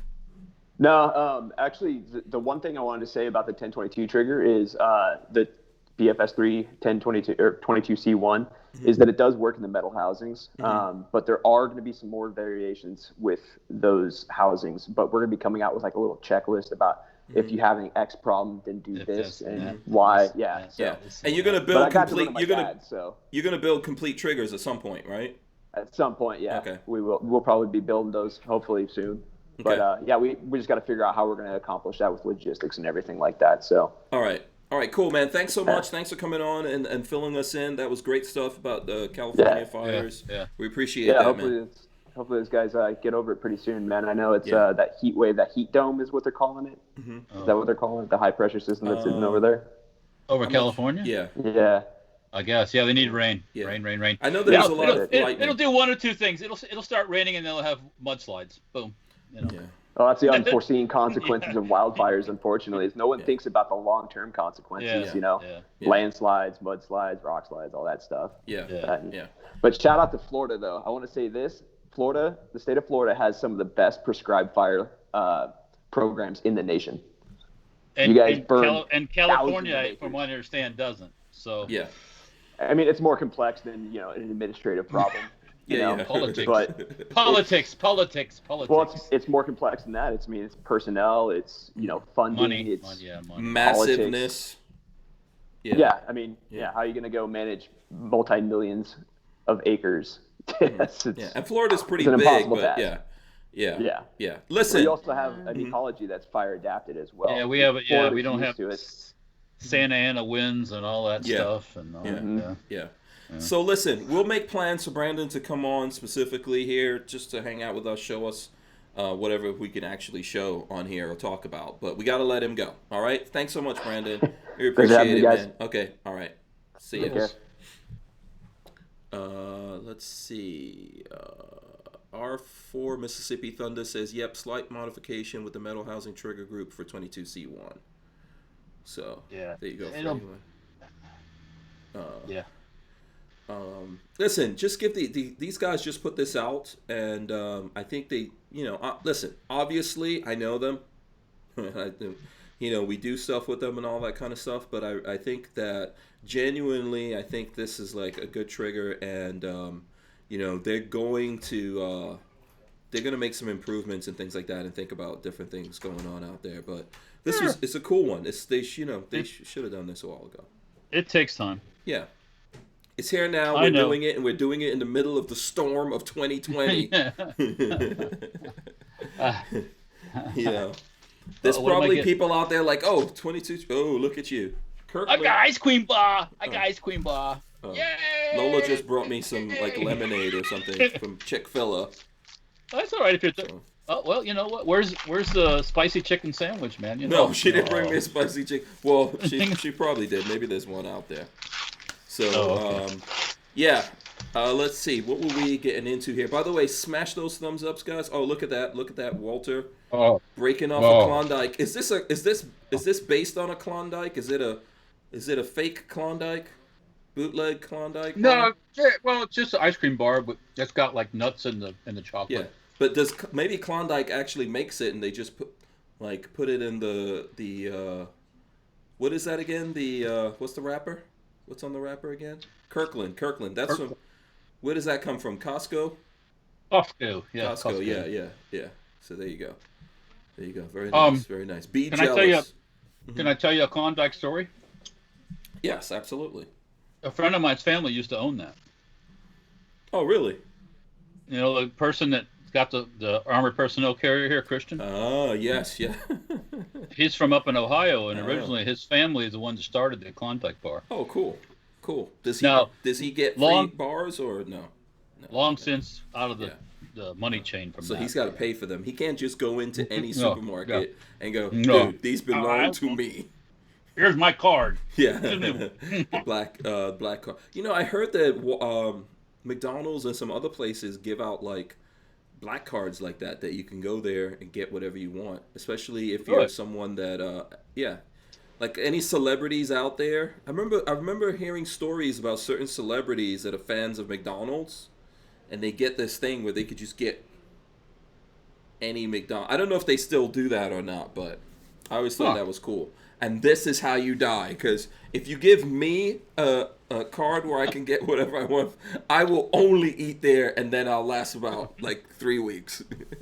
Wasn't there a dude a few years ago that, I mean, that went on like a diet of, I mean, aside from the guy from Subway, but he just ate at McDonald's and he lost weight. I think it was called, no, he got really sick. It was called Super Size Me, that documentary. I think he's made a second one since then, but yeah, he got really sick from eating only that. Yeah. Oh. From what I remember, I've seen that at least once. Flying Rich gave us $5. He says, "F COVID, no IV 8888 range day." I know that sucks, but yes, that's not happening. Hey, Rich, F COVID too. There's no Knob Creek machine gun shoot. Yeah. I know. You know, and that's a hit me in the pocketbook. You know what I'm saying? There. You know? That sucks the donkey balls. The hairy, sweaty versions. May the fleas of 1,000 camels infect your Tricom virus ass. You know what I'm saying? Yeah. A disease-ridden, flea-infested, hairy, sweaty donkey nuts. That's what it is. May the ass missile full of donkey fleas fly up your butt. Yeah. It is. It's too bad that got canceled. I think that, remember, there's a bunch of companies and stuff like that are now allowing their people to travel. And there was some problems getting the permit. So somewhere in that zone is what happened with that. I'm sure those guys would love to put that on. I know people need some kind of big event. So go ahead, Walt. Well, you know, and I don't think it's. I don't know. I just don't think it's that bad. I mean, where's all these people at? I mean, at some point, I know that the school just started here in Pinellas County. Mm-hmm. So they're doing a thing. If you want to go to school, I know with the high schoolers, because somebody I know teaches high school. If they want to go to school, they can go to school, or they can do virtual. Mm-hmm. It's like, when do you? I think didn't the school unions sue the governor about that, because there's some people that don't want to. They say it's not safe. Well, when is it safe? Yeah. The flu season's kicking in now too. You're in the beginning, coming into the time where it'll be a regular flu season. Yeah. Whatever. Yeah.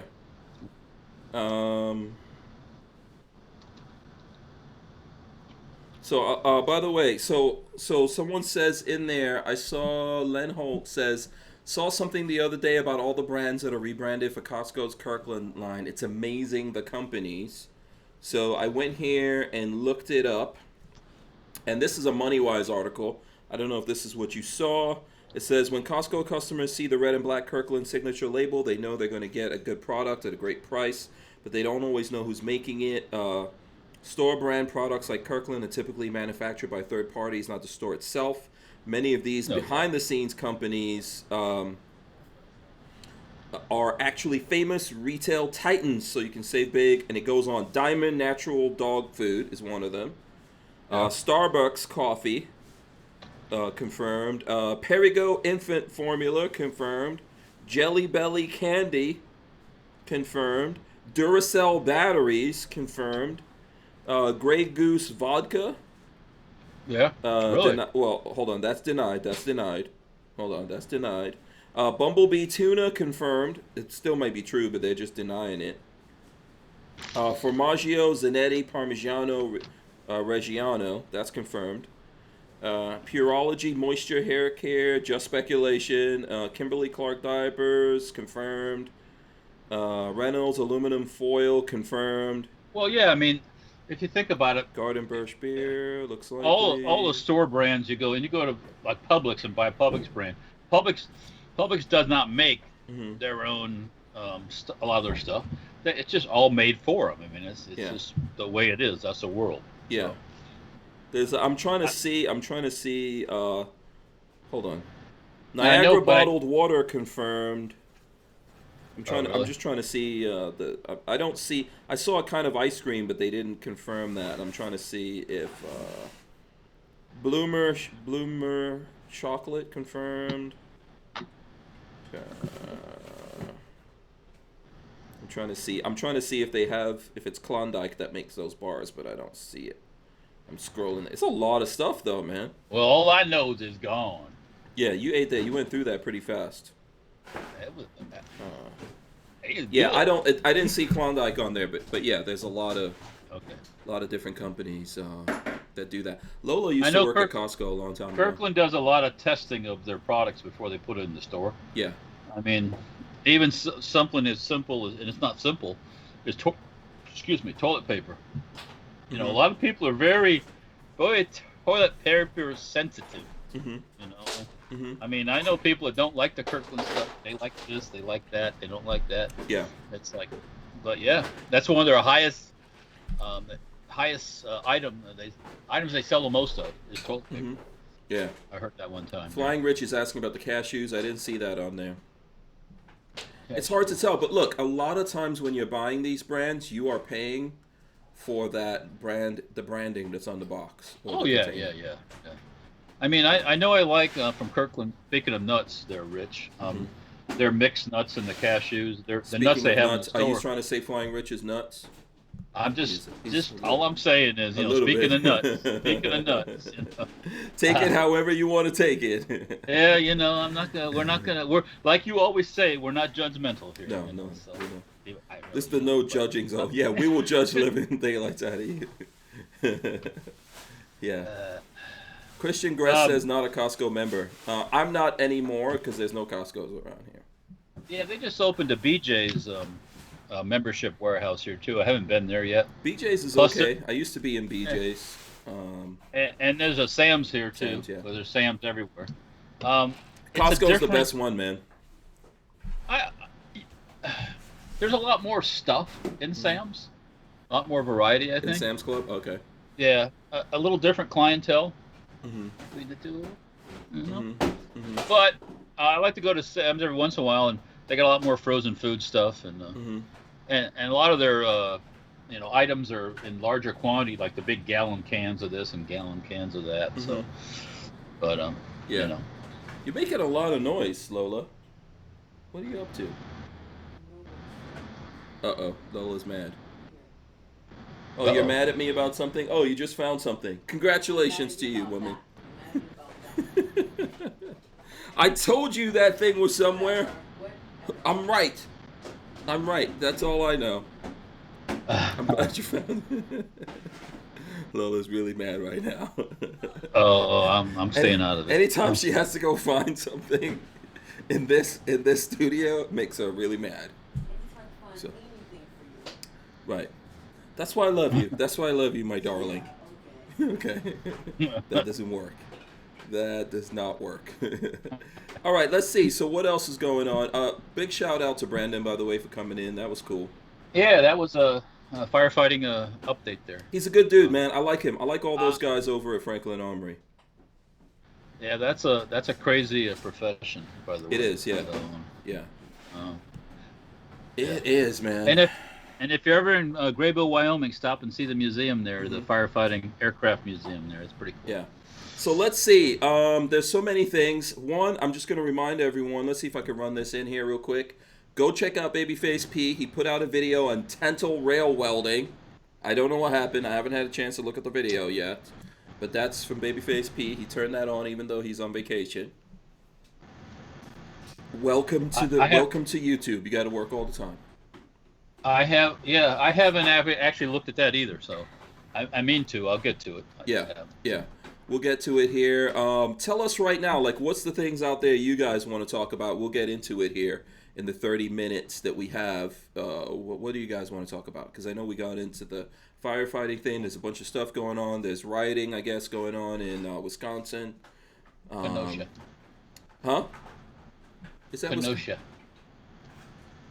What is it? Say that again. Kenosha. Kenosha, Wisconsin. Yeah. Okay. Yeah. So, there's that.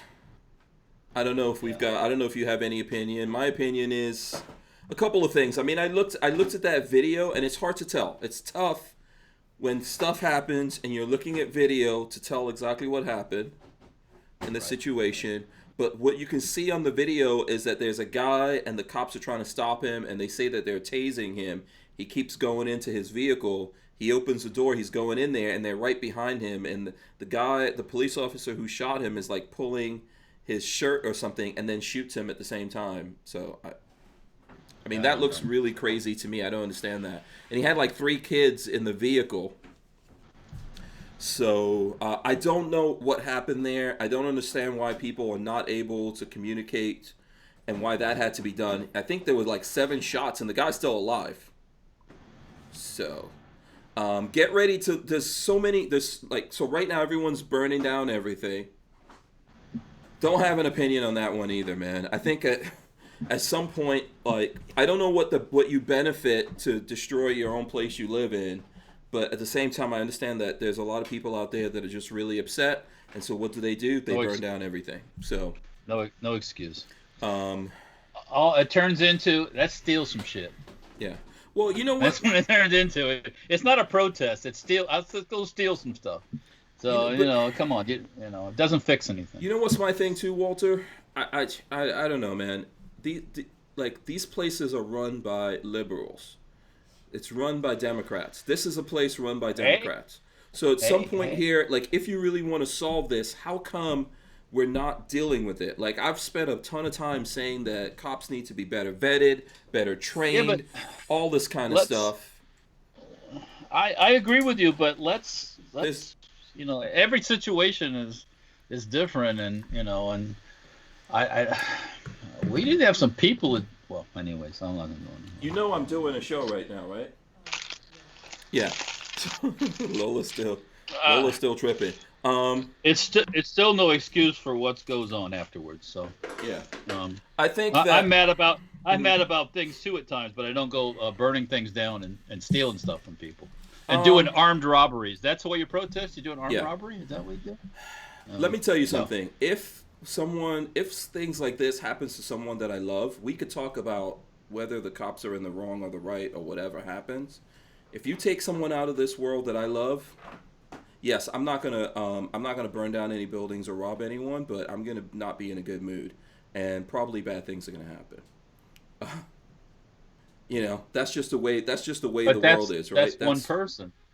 What gives some stranger the right to do this stuff?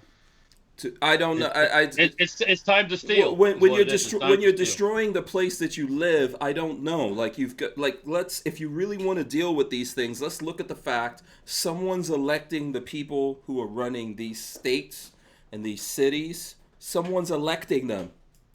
If you don't vote, then you're not even in the game. If you voted and you voted for these people, then you need to hold them accountable. If you don't vote, hold yourself accountable and get in the freaking game. And make some changes. Like, I don't care. I'm not trying to say this like, if it's Republicans, hold them responsible. What we see here, I think at least 90%, someone can tell me the stats on this, but I'm guessing 90% of these places are Democrat-run places. Right? Hold these mofos accountable. Hold them accountable. They're the ones running the cops and everything. So come on. The people doing the bad stuff don't care about that. All they care about is getting that free TV. For sure. And you're rewarding bad behavior. I mean, at some point it has to stop. I don't care who's doing it, what color you are. You have to stop. And just letting it go doesn't.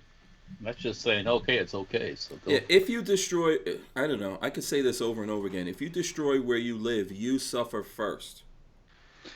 You suffer first. All the people you care about, your family members, your friends, your co-workers, you all suffer first. Fix the problem. Okay, there's a problem here. For sure, me looking at that, for these guys to be right on top of this guy, and this all went down this way, I don't know what was happening. Maybe they thought he was trying to get a gun out of that vehicle, whatever, right? But you need to look at this thing and fix it. Like, actually get in there, find out what happened, why, fix it. Make policies and then live. Because, for example, if you unfund the police, you're going to have to live with that. Or if you take away all the police's abilities to quell the unrest, all you do is invite more unrest. Yeah, you're going to have to live with what you do, right? And all you're going to do is you're inviting the police to say, I don't want to do this. Yeah. So who's going to do it? At what point does it become like, it gets weird. Yeah. You're not going to go. Once again, I don't care what color you are. But my mind is working more rationally, like I'm trying to explain about this, because I'm not in the situation, so my mind's working rationally now. Right. Yeah. If it was me suffering by losing this person that I love, I'm telling you right now, I'm going to be in a different mindset. Well, once again, let's get the facts why this person was removed from the living before we just go off. Well, no, the guy's still alive, by the way. Okay. So he's still alive. Well, right. I think he's going to make it. Here's the problem. That city is going to lose anyway, regardless of whether he made it or not, because there's going to be massive lawsuits here. Guess where that money's coming from? Guess where the money's coming from the lawsuits? The people who live there. The only people who benefit are the lawyers. Yeah. And the lawyers don't care about what color you are. They don't care about changing the laws. They don't care about all that stuff. All they want is their money. Mm-hmm. And they're out of the. Once they get their money, then have a nice day. You're out of here. But once again, I don't have an answer for you, but I know you have. You can't. Yeah. You can't. Brick says that the guy was shot breaking up a dispute between two women. I think there was some kind of fight. He had like his kids were in his vehicle. He was in the vehicle when these guys started shooting. I just don't understand, like, there's perfect storms happening here on both sides. And without us knowing, like, specifically what happened and all that kind of stuff, which no one ever gets to, right? Because we go off. Well, the people who want to exploit this don't care about the truth. It's not about the truth. It's about exploiting people's anger. Let's see that. Yes. Mm-hmm. And then to get everybody all riled up, and then they find out later on, well, I don't know. I don't know anything about it, really, so I'm not going to comment on that. But let me just say one thing. Why did I don't know if there was one officer that fired 7 times. If it was, like, why would he keep pulling the trigger when you're right on top of the guy? I don't know. If maybe that set off, like, all of this, we have to figure out what happened and try to deal with it. But go ahead, Walt. What are you gonna say? I don't know. I don't know. But Yeah. all I can say is the folks out there, if you get stopped by the police, this is not a good time to do weird shit. Mm-hmm. Okay, it's not a good time to break bad. It's not a good time to start screaming about your rights. Why don't you just chill? A lot of people just lose their mind. Yeah. Well, You know, so and I think what happened is that there was a fight. He went to break it up. When the cops got there, they for some reason wanted to detain him. He refused to be detained because I think in the video you could see them hitting him with a taser, and he's still moving. yeah. You know. I don't know the details. Yeah. So like that's what I'm trying to say. It's tough for us. I don't know if we'll ever know what the details of that are. So we could fight about that, like all up and down and whatever. I don't think it matters, right? Like it's not worth it for us to fight with each other over something that we don't really know. It's just what's happening here, right? Like everyone needs to think about the circumstances that they're in. So for example, if you have 3 kids in your care, do you want to really do something that are gonna even make bullets start going in the direction of your 3 kids? Because I'll rather take whatever is coming to me personally if I'm not in that situation, right? So maybe he's worried about getting arrested and then his 3 kids are there. I'm just trying to tell you that you need to like think about. When I got pulled over, everyone's like, "Oh, why don't you fight? They can't do this to you. Can't do that." I was What are you gonna? I wanted to go home to my family, to my kids, and deal with that later. What is physically fighting gonna do? You're gonna lose. More than likely, you're gonna lose. A situation like that. If there's a whole bunch of popo there, you're gonna lose. Yeah, they've got on body armor and stuff like that. They're gonna sit on you until you stop moving. Yeah. So. Right. I mean, and that's the facts. Yeah. So the more you fight, the worse it gets. Yeah. I mean, it's not like it's a fair fight. Yeah, I think if the cops are trying to, let's say you went somewhere and you broke up a fight for whatever reason. I don't know if these were his baby mamas. I didn't realize it was 2 women. Yeah. Let's say it's that. If you've got kids there, you brought the kids. That's your number one. What did I say about remember the boyfriend who had his girlfriend in the wheelchair and left her and went off to get into something with some guy and got killed? Priorities. You see that all the time, though. This is nothing new. I mean, you'll see them dragging kids around, and next thing you know, they're fighting with each other, and it's like, it's like. So I would assume if the cops show up there and they want to talk to you, let them talk to you. Yeah, just chill for a second. Yeah. Maybe that'll all get worked out and they'll realize, oh, you came here to break up this fight, blah, blah, blah. Now, if in the process of breaking up that fight, you assaulted someone, you might get arrested. Bad juju, Buana. Yeah. And when it comes to women's, if you're in an event with women's, they're going to take the women's word before they take your word. Yeah. So everything gets weird. So you know how I've been talking for a couple of weeks about Megan Thee Stallion? I brought that up, right? I laugh at that name. I just hear that name, Megan Thee Stallion. I'm like, what the fuck, over? Yeah. I'm sorry. It's just I just can't. I know. Whatever. Yes. You're right though. I get it. Like I see why it doesn't like fit. The puzzle piece doesn't fit perfectly. It's like a clip porn dude. Making the stain. Yeah, Lights Out says the guy had an open warrant. Yeah, there's all kinds of complications that could happen here. So here's one of the things, just to talk about this, like, Megan Thee Stallion recently actually came out and said that this rapper, he's like a Canadian rapper, I think he got deported to Canada when that whole thing went down. I don't know if she actually got shot in, because it's both of her feet she's claiming she got shot in. When I looked at pictures, it didn't look like gunshots directly in her Achilles, right? It didn't look like that to me because that's going to be pretty blown up. It looked like he maybe shot at the ground and she got hit with shrapnel. But when the cops initially came there, she told them that like a champagne glass or a bottle or something broke, and that's why she was bleeding. And so she went to the hospital. She didn't tell them what happened, but he got arrested anyway because he had a gun on him, and somehow he got released and then got sent back to Canada, or went back to Canada. Okay. So recently, I was looking at something, because all of that now is blowing up, right? And there's a lot of people saying, oh, no one cares about this because it's a black chick and blah, blah, blah. I saw her talking about why she didn't tell the cops that this guy shot at her. And she said because she was afraid when the cops got there, she said there was like helicopters, and when the cops got there, she was afraid if she said that they would kill all of them. Well, there's some kind of crazy disconnect. But that also plays into the people that fall for that narrative that she's a victim, or she thought she was going to be a victim. Now she might be hearing something else going on with this victim story, or the shoot, whatever happened. You know, you don't really know. We don't know what really happened. Yeah. But where do the cops just show up and shoot people? I mean, without something going on, just walk up and shoot you. They don't. That idea, that's something. So here's what I'm trying to say about that. When I heard that, I'm disappointed by that.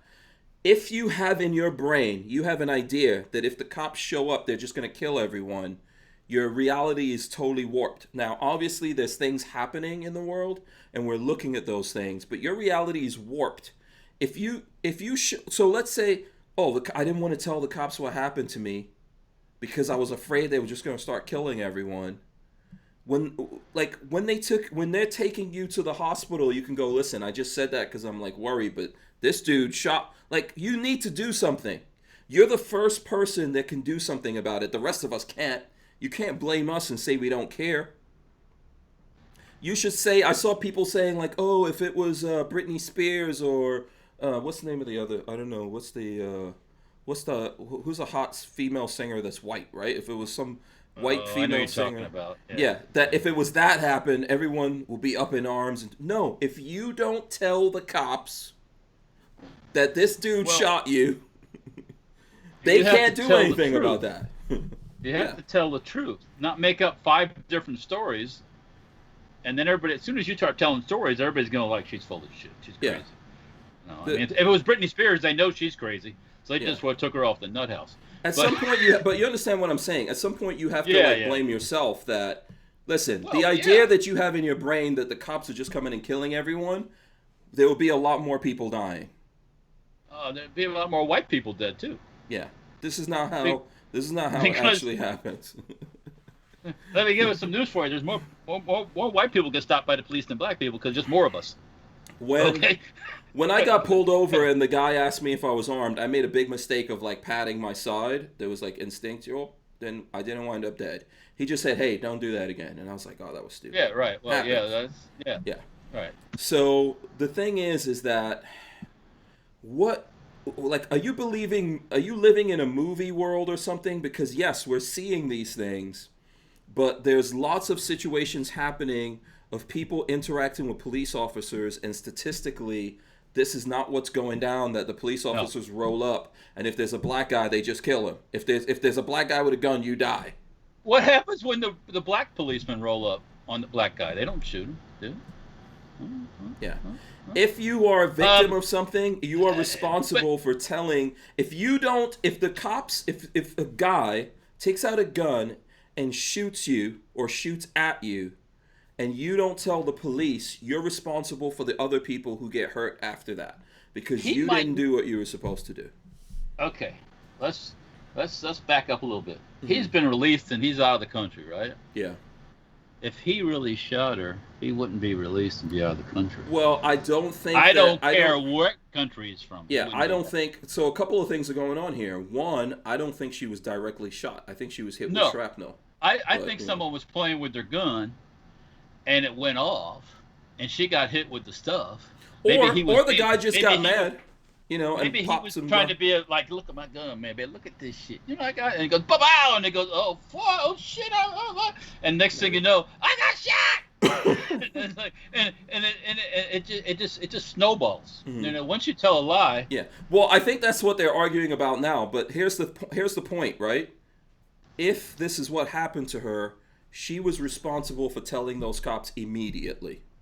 She's responsible for pressing charges. Stop talking about the no snitching and all that. You can't do that and then say later on that we don't care about black women or whatever. That's nonsense. That's all crazy. You can't let someone do that if that's truly what happened to you, and then let them get away with it and blame it on like anyone else. You're the first person to blame in that situation. That's just The authorities will make the decision whether he goes to jail or gets charged. Yeah. Not not Yeah. stallion with Did no you? penis. Are you close to? Are you? Yeah. Are you close to Polk County? Are you close to Polk County? I think so. Uh, Do oh, you you see? got to go through. You got to go through Tampa to get to Polk County from here. Do But you yeah, see? You look at the Polk County news, right? if it's something that comes up like what's going on in Polk County. Because I saw that. I think over the weekend there was a shooting.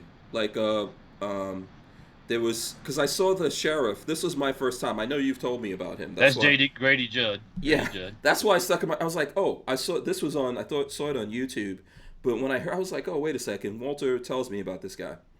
So there was a thing that happened where there were two couples, man-woman couples, right? Okay. And one of them, the woman of one of these couples had a home, but they all went out somewhere. Then when they came back, the other couple, like her and her boyfriend were fine, the homeowner. The other couple got into a fight, and the woman wanted to stay at her place, so the two boyfriends left. And then the boyfriend, who was like drunk or something like that, got into the fight, tried to come back to the house. When he came back to the house, they wouldn't let him in, of course, and he started trying to kick in the door, which he couldn't. Okay. So then he smashed a window and tried to go in the window, and he gets popped. Done. Lights out. Dead pop. Yes, lights out. So Okay. so I was looking at the sheriff talking about that. And I was can like, oh, I imagine like what he this said. dude. He was like, oh well. Yeah. He called the homeowner the victim, rightly. He was like, she's the victim. This dude tried to come into her house. She did what she was supposed to do. We're good with that. So the thing is that's to me someone who cares about women, right?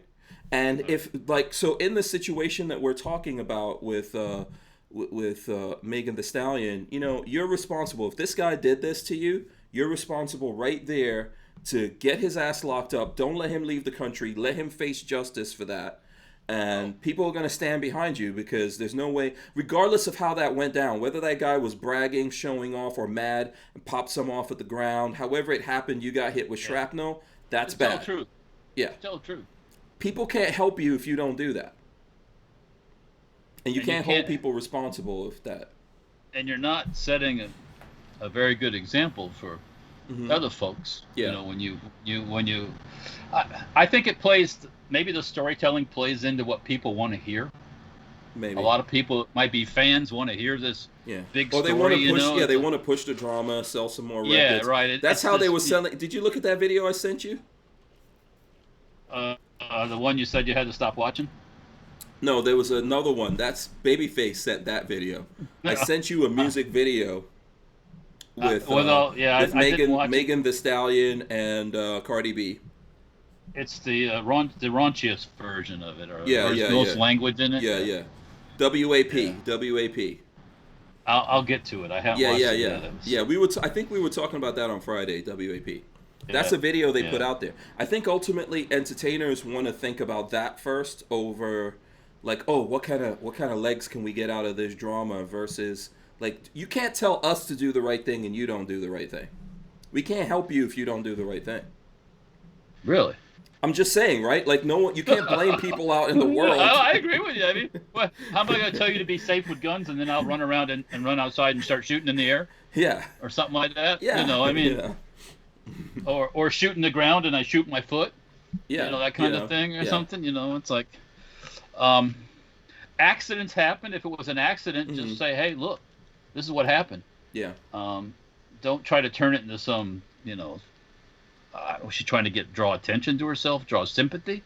I don't know. I think a lot of stuff comes down to the selling of records, but it's what makes me assume that maybe you weren't actually shot. You know what I'm saying? Because if you shoot me, there's one out of two things I want to do. I want to pop rounds in you, or I want you in. Yeah. I want you under the jail. Yeah. Right.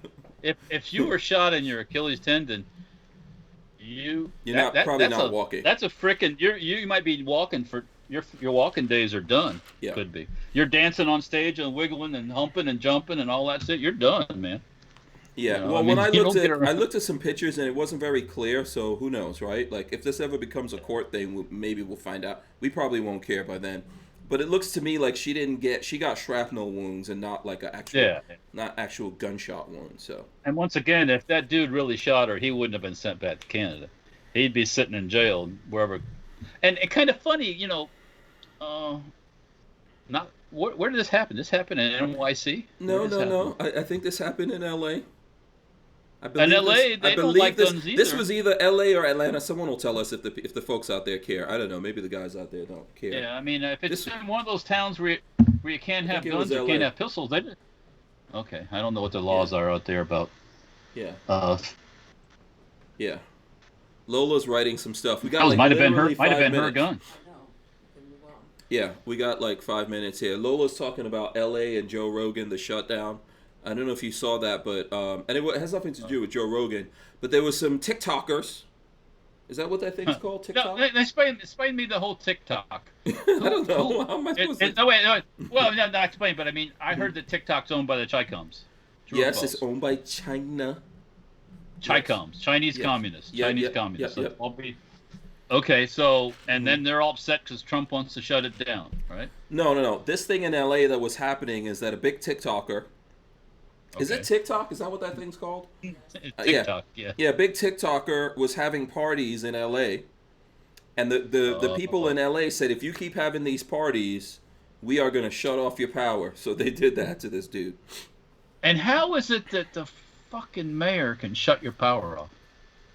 This is where Joe Rogan jumped in with, like, how did these people, like, what's going on here? How do they have the power to shut off, like, how do they have the power to shut off your power? I mean, they got a lot of power, obviously. I don't think that's right. I don't think you can do stuff like that. Just arrest a dude. Ticket him, do whatever, but to shut off power. And that guy probably has a lot of money, but to other people, where's the... Is this all about the COVID-19? Yes, yeah. That's what it's all about.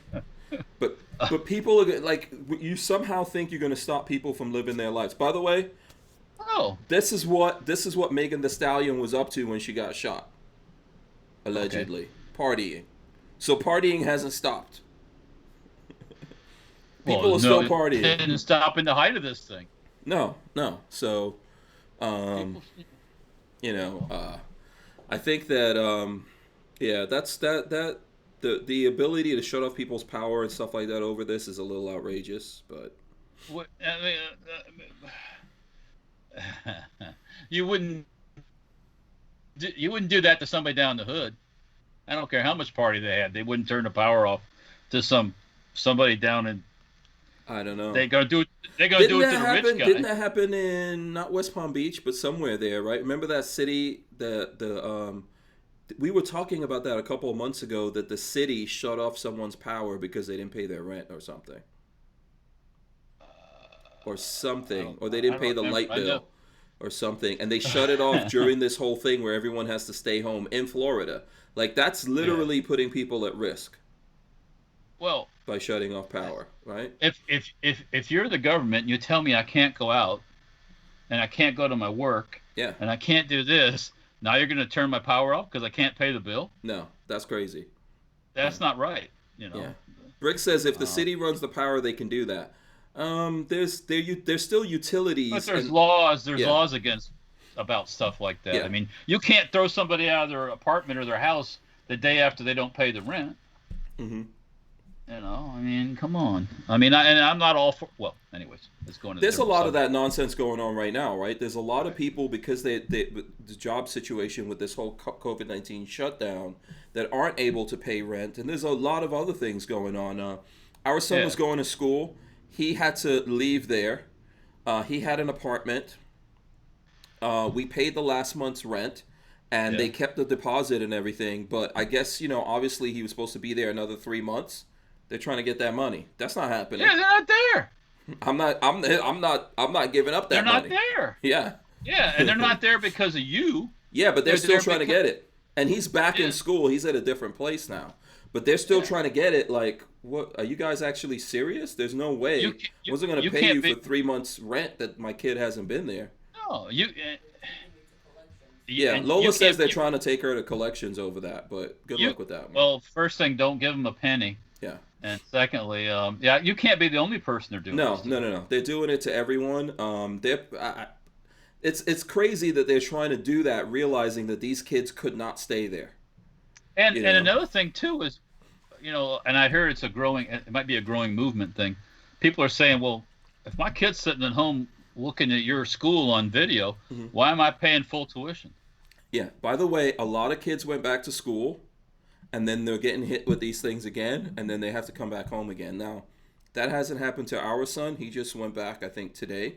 Hit with what? The COVID-19? Yeah, there's a lot of schools that the kids are coming back, and then the COVID-19's kicking up. They're obviously having parties and seeing each other, and stuff's happening, right? So there's schools going back into that lockdown again. So it's weird. Like, what happens? Like, you just go, you pay deposits on apartments, kids are moving in there, then we go through this all over again? No. and like I said before, the flu season is getting ready to kick off too. So what are you gonna do? Yeah. Who you gonna call? I don't know who you're gonna call. Lights Out says, I remember the days when I used to shut off people's power. Laugh out loud. I mean, if you don't pay your bill, yeah, eventually you're gonna turn your power off. Yeah, I got no problem with that. I mean, if you didn't, people would be freeloading forever. But I understand that. But when you are told you can't do the thing you do to make money. Yeah, when you create the circumstances, now what? It's a problem. Yeah. But when the government makes the circumstance, yeah, they're gonna have to deal with it. Yeah, they're gonna have to deal with it.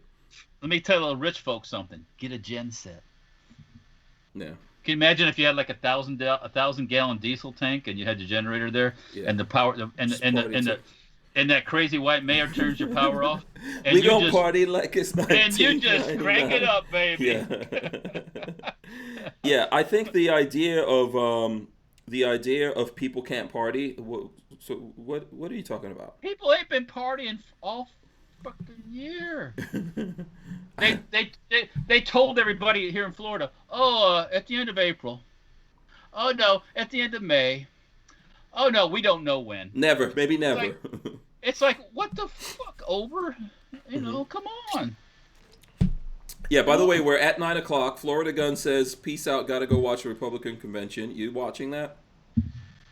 I could care less about the Republican convention or the Democrat convention, to be honest with you guys. They're so. I do not care.